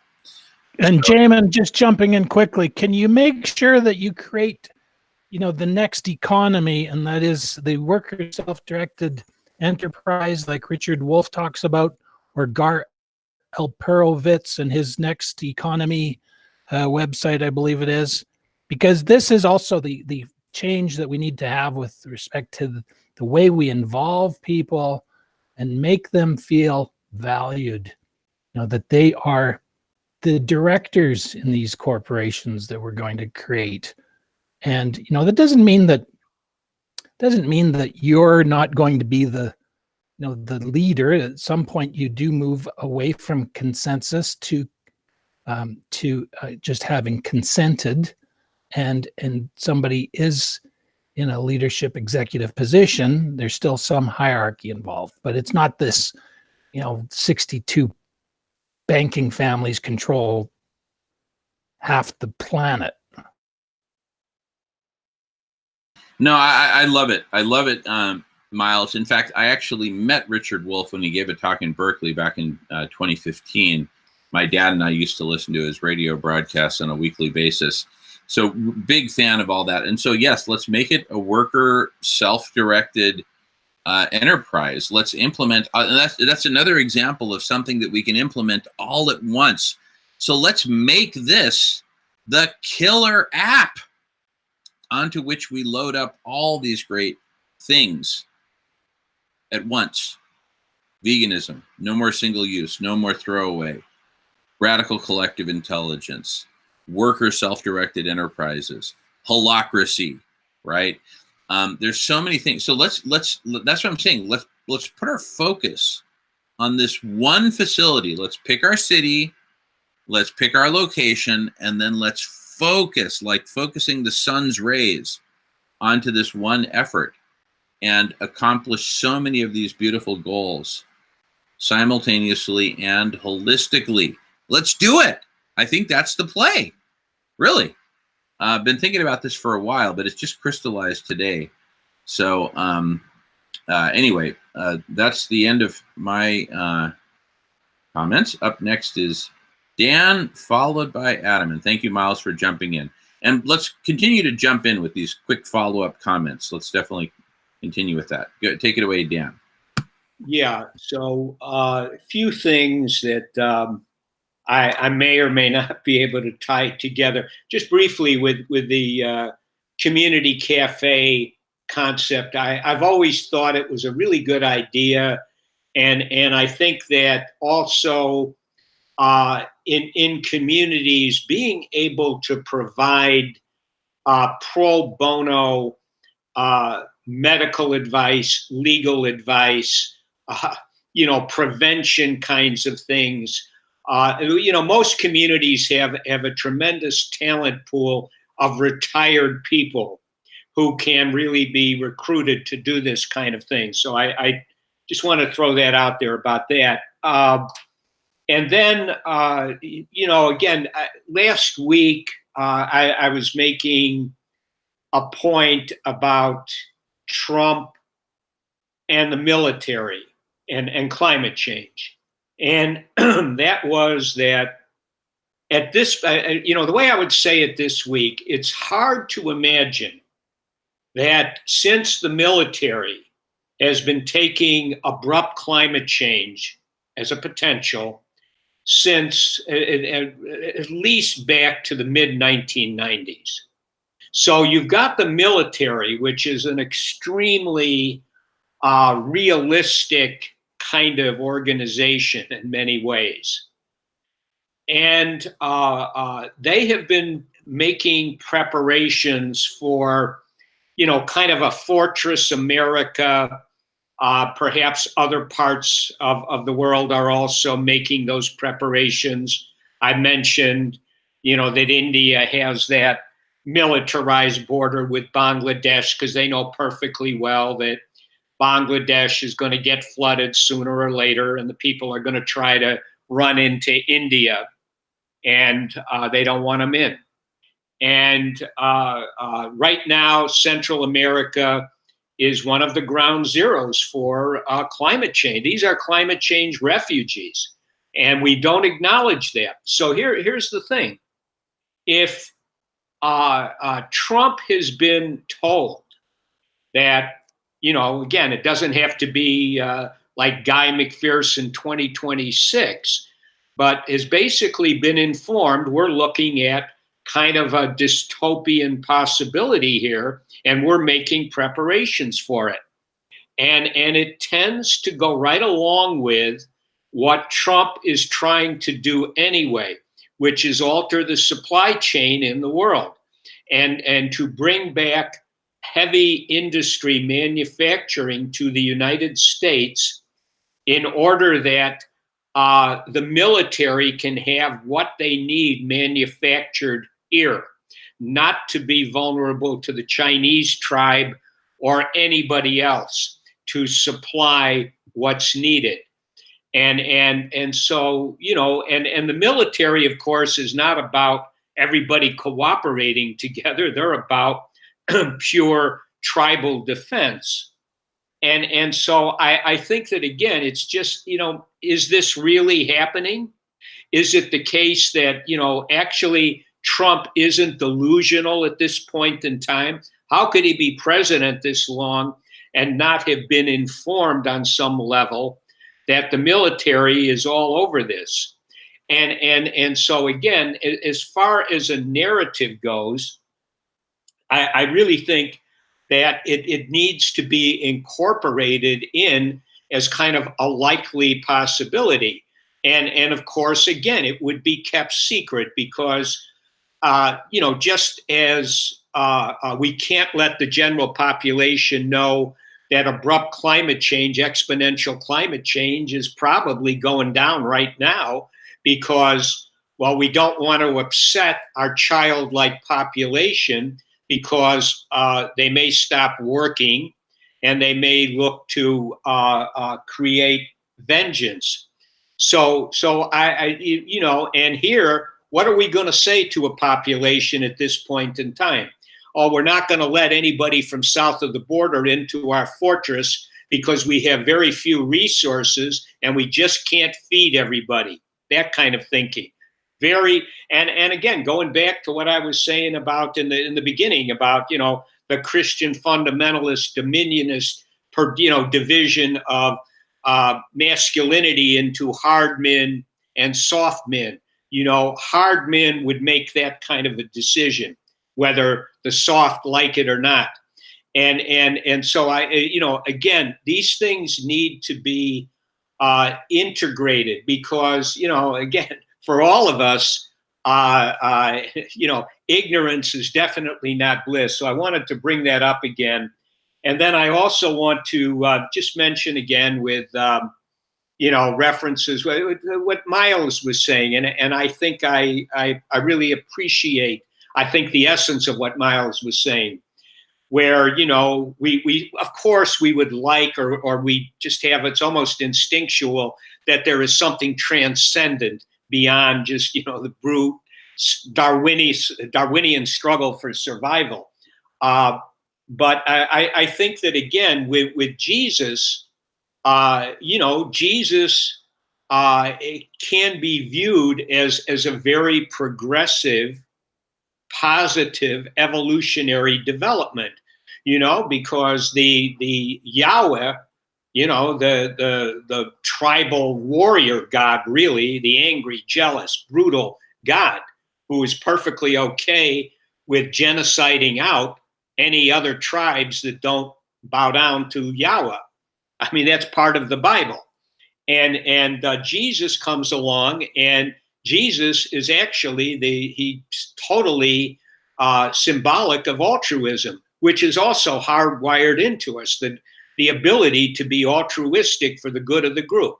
And he makes the ultimate sacrifice. And for, again, the good of the group. And it's just, again, it was, to me, it seemed in terms, who can know exactly what the consciousness was at that point in time.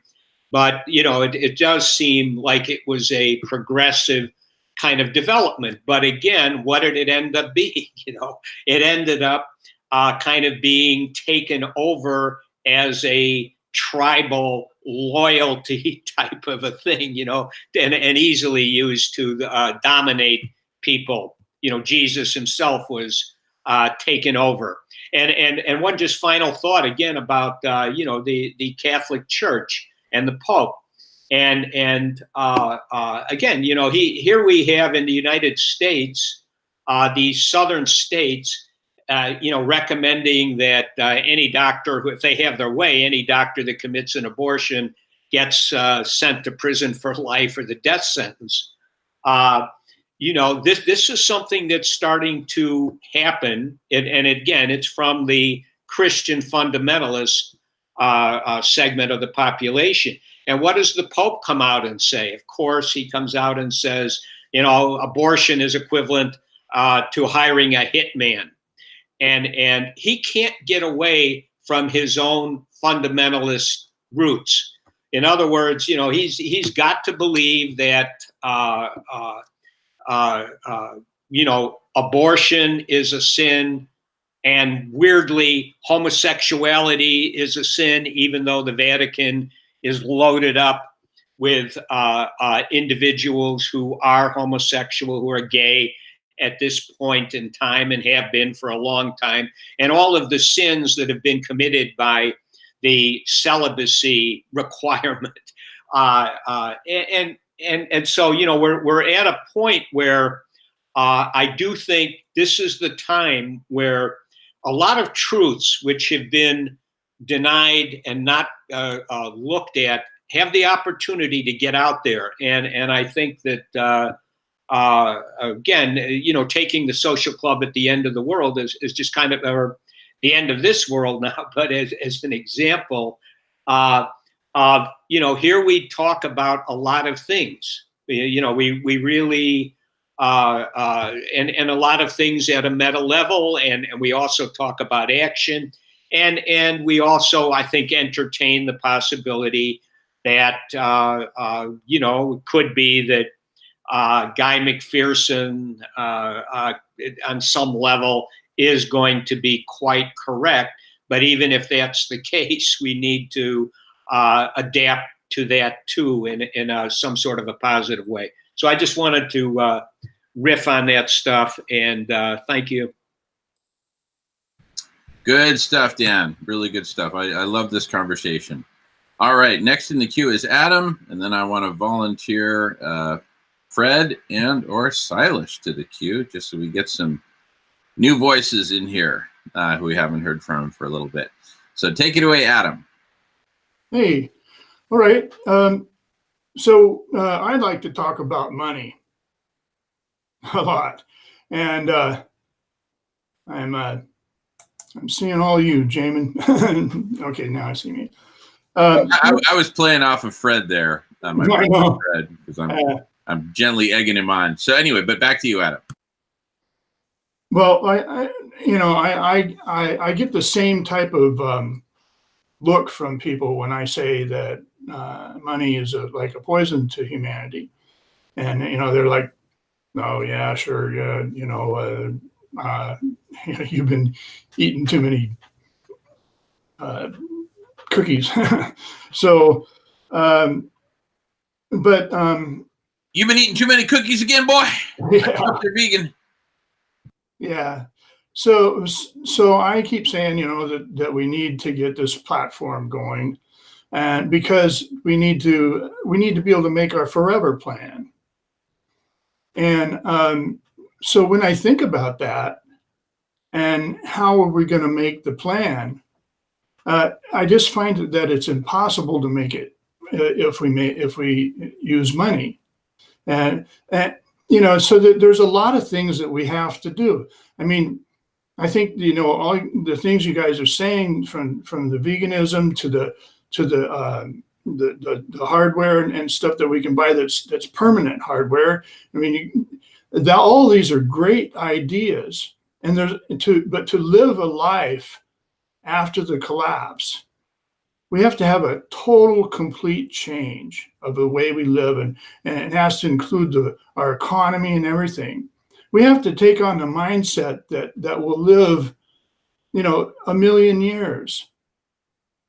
I mean, you know, anthropology and all the, you know, instruments and stuff that we have today, we're getting a lot better at figuring out the history of humanity on Earth. And right now they're saying, well, our Homo sapiens species originated 315,000 years ago in Africa. So for a long time, we lived as hunter and gatherers on the Earth, and we didn't use money. And when the collapse comes, money's not going to be here. I mean, the banks are going to be closed. So it seems like we have to plan for that. We have to plan for how to live. And you know, I agree with Dr. Silas that you know, we have to go veganism. We have to you know, do all kinds of things. And there's a lot we can do. And we don't. And you know, if we have a platform, it doesn't really even need to have an AI. I mean, I was in this discussion last night with people, and they're saying, "Well, you tell me that an AI is going to work." Well, AI. So let's say that AI doesn't work. You know, just getting on a platform and you know, and organizing and using spreadsheet programs. This is how we can develop that vision for the forever plan. And I don't think that we're going to have any success trying to change people. I mean, that's the process of promotion. But if we build the platform and give people a place to come and express the way they feel, then we can and build a model, have a model. And I don't know if we can, you know, maybe we can use regular, normal computer processing to build a really good model.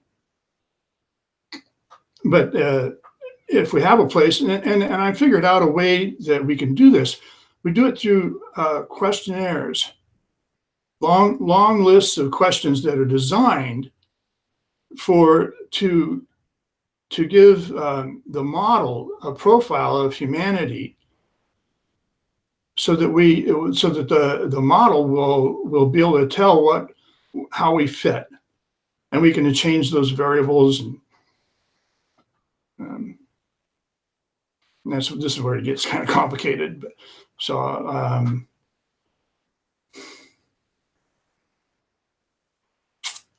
don't know. I just think that we need to have a forever plan, and you know, I see us doing all these things, you know, and I just think we need to get this platform going and built, and you know, I mean, I would follow you, Jamin, if you would just get this platform going, but you're not, so I'm going to try and do it.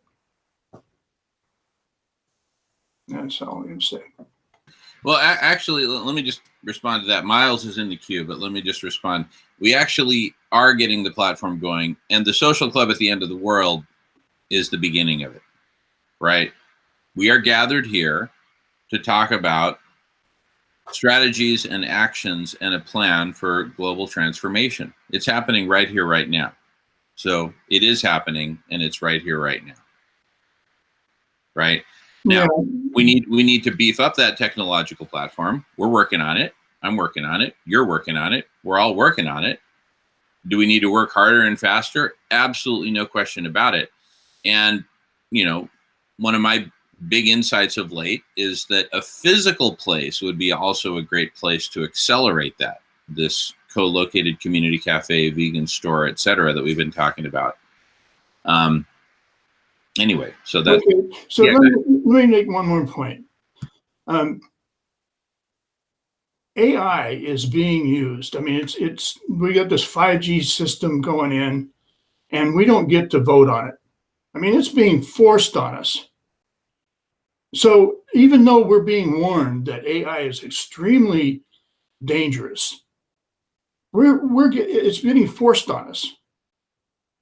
So if the platform uses an AI and we keep it safe, I mean, we keep it off the internet totally. We keep it in a lead-lined room so it can't just do our best to keep it totally safe. Then, if the rest of the world is using AI and it goes crazy, who are they going to come to? Where are they going to come to get the answer that'll fight that AI, or that'll give us the answers to solve the AI problems that we've created by letting it run wild? If we have an AI on the platform that's kept totally safe, we could use that AI to fight the other AI, or fight it, but you know what I mean? So that's another concept to think about. all right. Next up is Miles, followed by Silas, and once again, I'm going to gently volunteer my brother Fred to join in after that. Take it away, Miles, followed by Silas. Okay, so yeah, we're working on it right now. So I talked about this message from Moscow, and I just amended it, and I added to that part where I said my postcard now sits decaying and buried in the Calgary City dump among the plastic waste, chicken bones, and trace radioactive fallout. And I said, we've got to leave the Anthropocene, the capital scene. We need to get as many as possible to go vegan and rewild Mild Earth. She needs emergency responders to get her into the emergency room. See climate healers and Dr. Sailesh Rao. And it goes on. I posted that as 5 parts to this rock mob video, Living on a Prayer. Bon Jovi rock mob, Moscow, 270 musicians playing there this past few days. And so anyway, I'm not sure what that'll do, but my 5-part little story is posted into this YouTube video, and I'll send it out to you guys. See what happens. Awesome. Thanks, Miles. Take it away, Sailesh, and please take your time. Yeah, first of all, Jamin, I love your idea of community cafes and having a vegan store co-located, and I love the idea of having a health professional there offering free nutrition advice. I think that's the kind of action that will lead to a new way of thinking. And I'm happy to tell you that the Nutrition Climate Coalition has access to a number of philanthropists who want to fund something like this. So I'd be happy to put that idea to them and see if they would put some money behind it. So thank you so much for that idea. Awesome. No. See, now we're talking. See, we're talking about concentrating our rays onto one spot. Could be Phoenix, could be Dallas, could be Manhattan, Brooklyn, Seattle, Portland. I'm not attached. I'll go anywhere. I'll go to Iceland, but we need to make one of these happen. Right. And I'll contribute money to it as well. And so we can have if we did a crowdsourcing thing, right, that could be huge. And buttressed by some generous philanthropists, why not? But so let's float this idea around. Let's get some feedback. We're not attached. Nobody needs to own it. We can create a nonprofit that can own it, or, a worker self-directed, blah, blah, blah, like Professor Richard Wolff talks about, and again, let's think of it as a platform. Let's think of it kind of like WhatsApp. We all have WhatsApp on our cell phones. What did WhatsApp do? There were all these people for many years creating little apps that do this and that do that. WhatsApp bundled it all together, right? And created a killer app. That's what we need to do. Let's bundle together veganism with community cafe, with no more single-use anything, with retired people coming and giving advice, with holacracy, with worker self-directed, with bicycles, with. Let's all bundle it all into one big WhatsApp, find one location, maybe the first philanthropist who throws down $1 million gets to pick the city. And the thing is, there's restaurants going bankrupt all the time, right? So there are fully equipped, ready to go, permitted, perfected restaurants ready to buy or lease for pennies on the dollar, right? The landlord's anxious to get it released. They don't want some dead bankrupt restaurant that they're losing money on as a landlord, right? So this is ripe to make happen. So let's perfect it. Let's find the perfect spot. Let's create the perfect formula, and let's make it happen. So thank you so much, Sailesh. I didn't mean to cut you off. Back to you, Sailesh, before we get on to before I shove Fred in front of the stage, vaudeville style. Yeah, I also wanted to address what Adam was talking about money. If I could just share something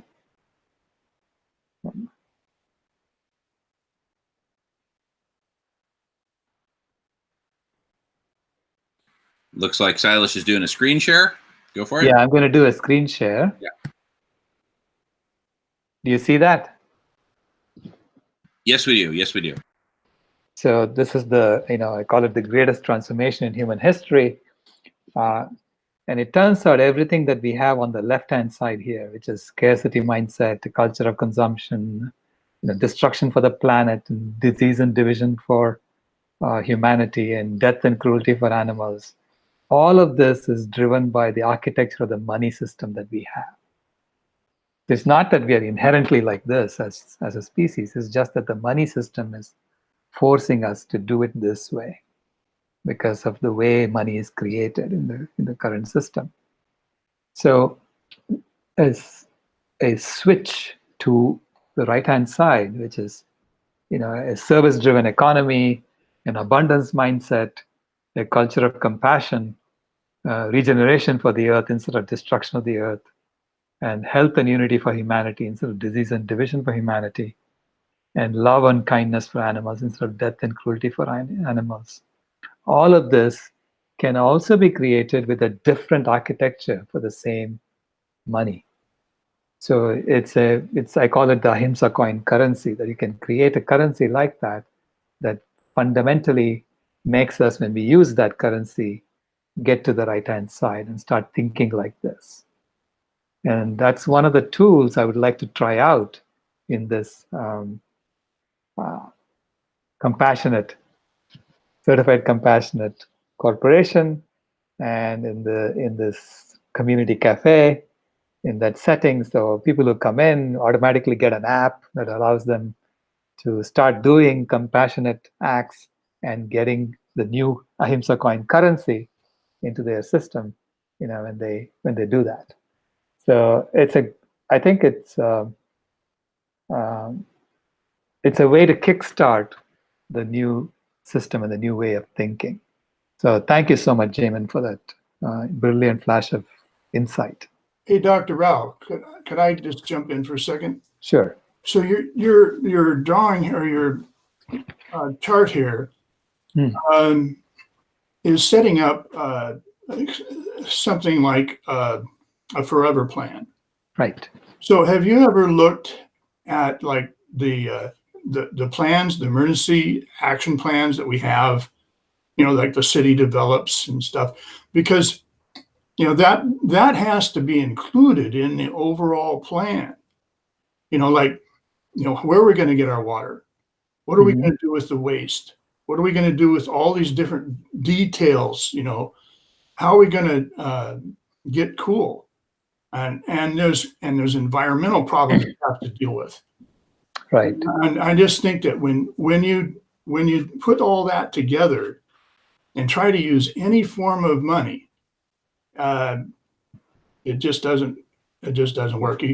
And any form of money will always put somebody above another person.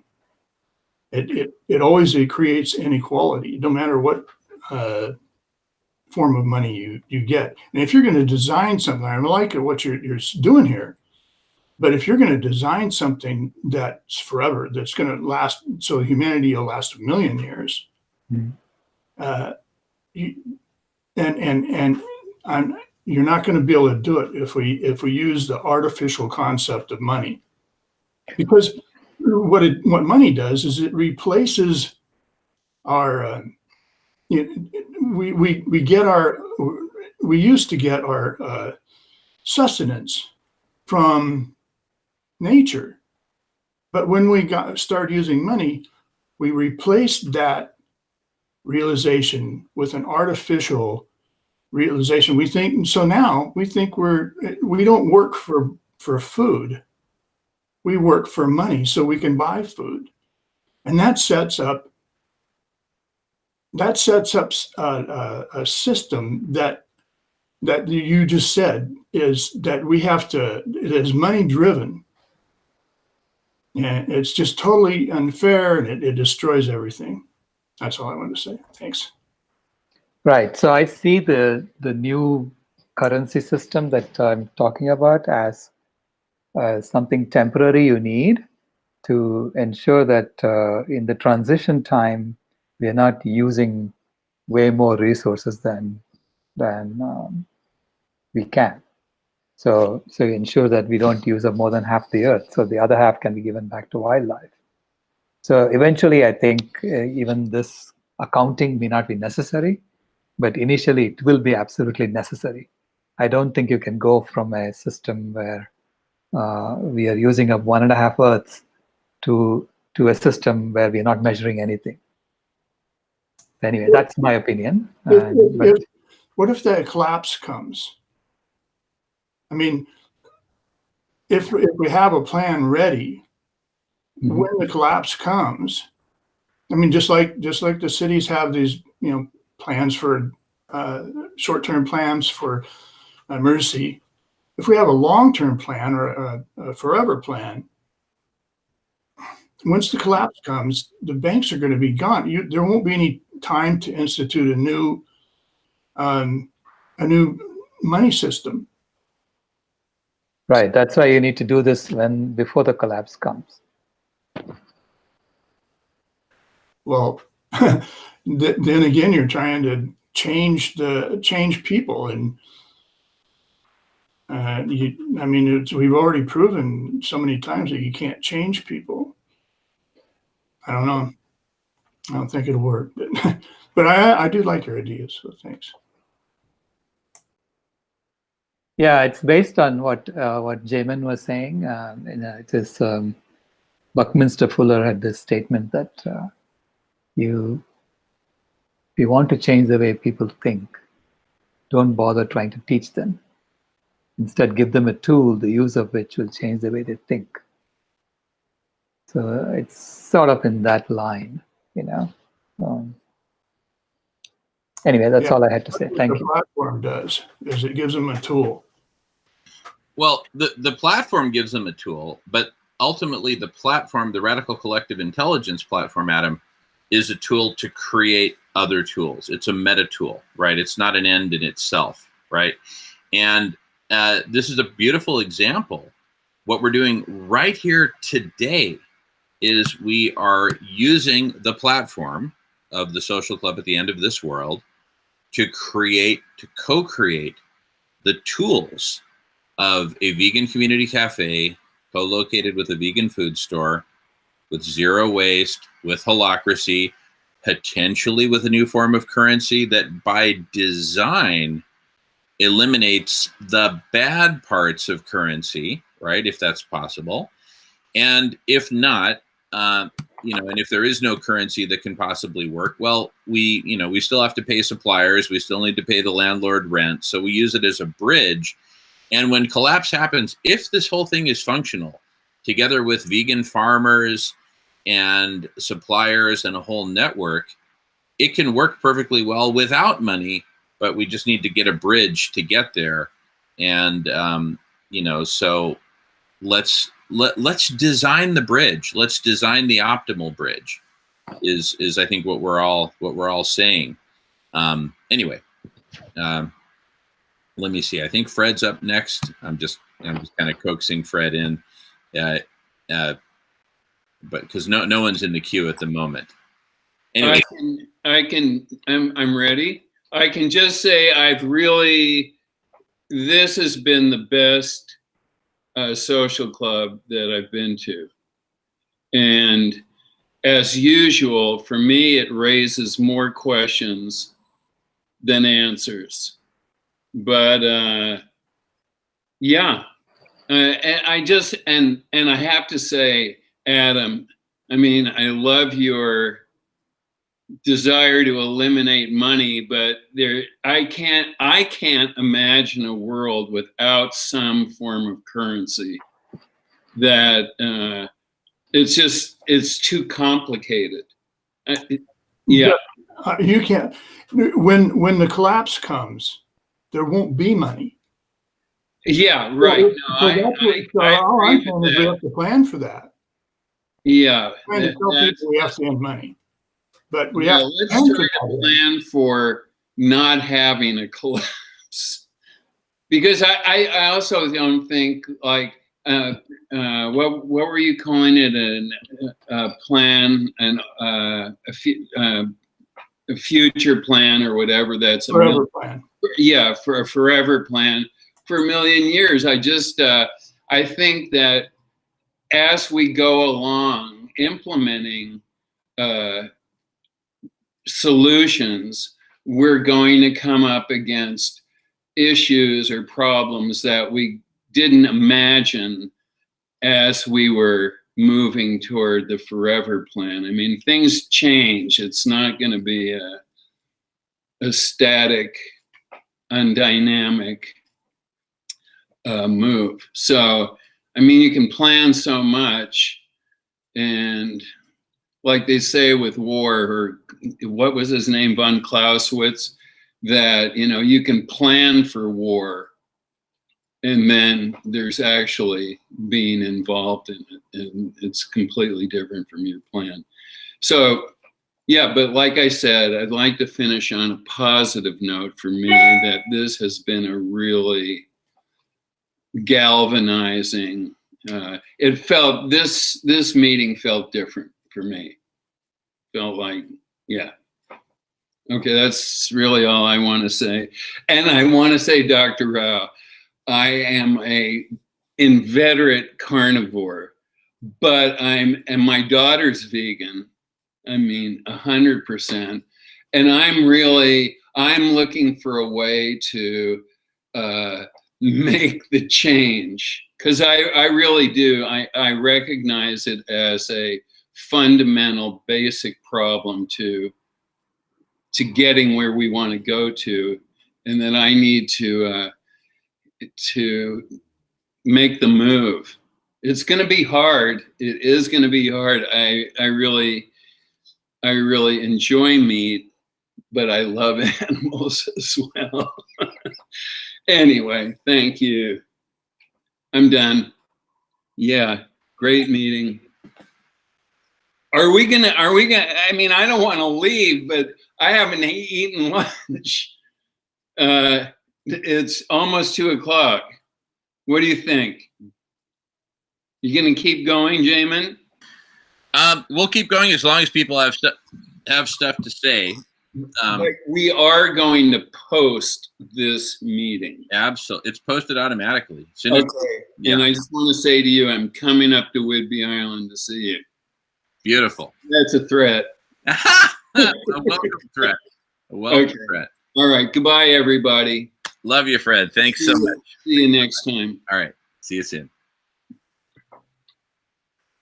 Yeah, no, great stuff. See, this is where, for me, it finally, you know, we've been at the social club now, as veterans Dan and Adam can attest, and who've been at it for 2 years now. I think Dan and I have been, and Adam followed shortly thereafter. We've been at this for 2 years now, and it wasn't until we got the fresh injection of ideas and inspiration from Dr. Sailesh Rao that we've made this transition from, gee, you know, how do we make this platform? How do we make this platform to come up with solutions and all these complex solutions, when it turns out that the solutions that we've been looking for are relatively simple, right? Veganism, it's simple. Stop killing other living beings and, you know, eat plants instead, et cetera, et cetera. Geoshading is relatively simple. Yes, we need to look at different options for it. Transforming money. Some of these are a bit more complex. Holacracy, worker self-directed enterprises, you know, and so we definitely need the platform, but we need a way to get to that platform. And part of the realization today is that we actually have the platform is here. It's now. It is the social club at the end of the world, and it's working. We're bringing people together from different geographies, different backgrounds, and we're figuring stuff out, some of which is simple. Vegan community cafe, vegan food store, simple. Not wasting stuff, simple, right? Other stuff is more complex. So I think we are figuring it all out, and I'm super psyched. Okay, Sailesh, why don't you say your last, I know you got to go, but take it away. You got the microphone, Sailesh. No, I just wanted to say thank you so much for the great discussion. And I have to get going. I think we have made great progress at this meeting. And I love the ideas that came out of this meeting. And I'm sure there'll be more discussion on this in future clubs. But we have some catching up to do, Jamin. So let's maybe tomorrow we can call. Yeah, if you have time. Yeah. sounds great. You let me know when. I'll Okay. make myself work. I'll make it work. Okay, wonderful. I'll send you an email. Look forward to it. Thanks so much. Thanks so much, Silas. My pleasure. And thanks everyone. I think Dan's in the queue. Meanwhile, Fred didn't mute his microphone, so he's making noise in the back. We all get to hear Fred. Sorry. That's all right. All right. And let's see. Let me just make sure I got the queue right. Looks like Dan.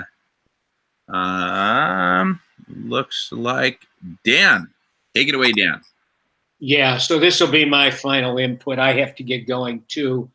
And you know, as always, I love getting together like this, being able to talk, exchange ideas, information, and you know, again, going back to the beginning with kind of Guy McPherson's message triggered the social club at the end of the world. And I do think that where people are not going to readily, for all sorts of reasons, sign on to his outlook, and as Adam said early on today, there may be some ways potentially of mitigating human extinction. But I think the final thought that I have is this is a time frame right now, whether we have much time or not, for people to be able to come to grips. I know we didn't get a chance to talk about it today, even though it was kind of on the agenda, of coming to a certain kind of acceptance, and I would say repentance for how we have been. You know, and in order to, whether we survive or not, I mean, as Guy McPherson always says, you know, our number is up sooner or later for, you know, all of us, one way or the other. It doesn't matter. But I think that to make changes which are spiritually, intellectually, adaptive, and in a sense compassionate.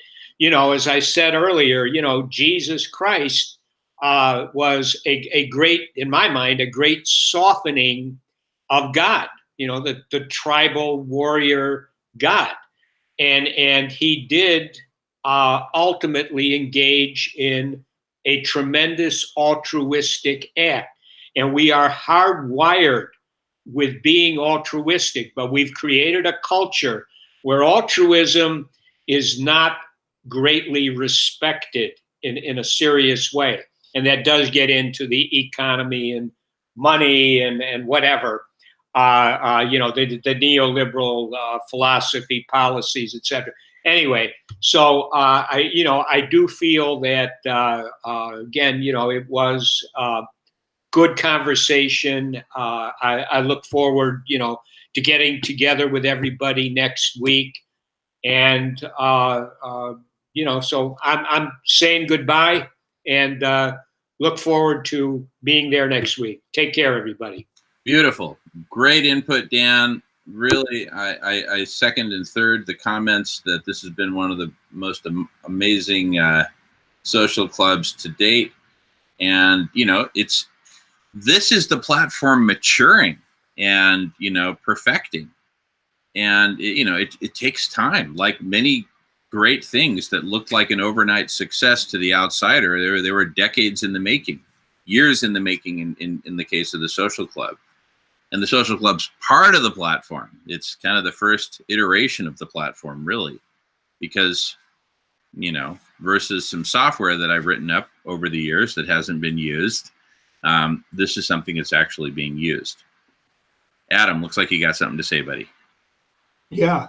Well, if we're making a plan, a forever plan, we've got to do a whole bunch of things.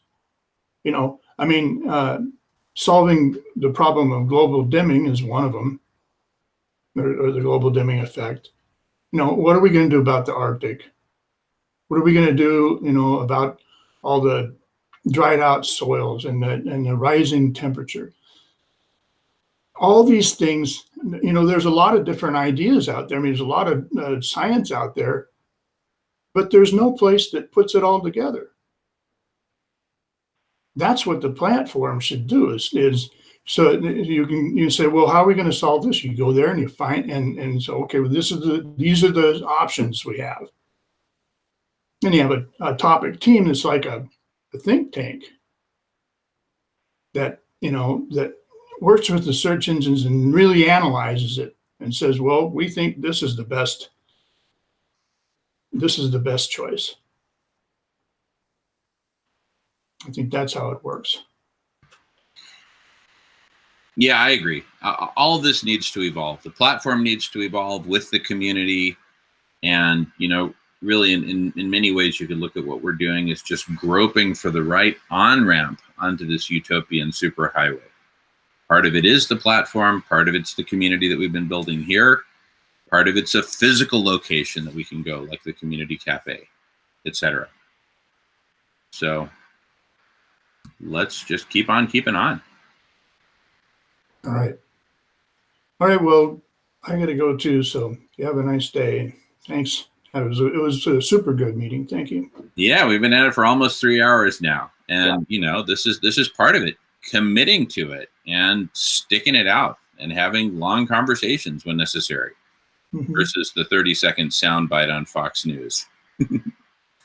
Yeah. All right. That's for sure. Great stuff. Great stuff. All right. I'm going to stop recording. And thanks, Fred. See ya. All right. I'm going to stop broadcasting now, but we can still hang out and chat if you guys feel like it. All right. Great to see everyone. Thanks, everyone, for watching and for participating.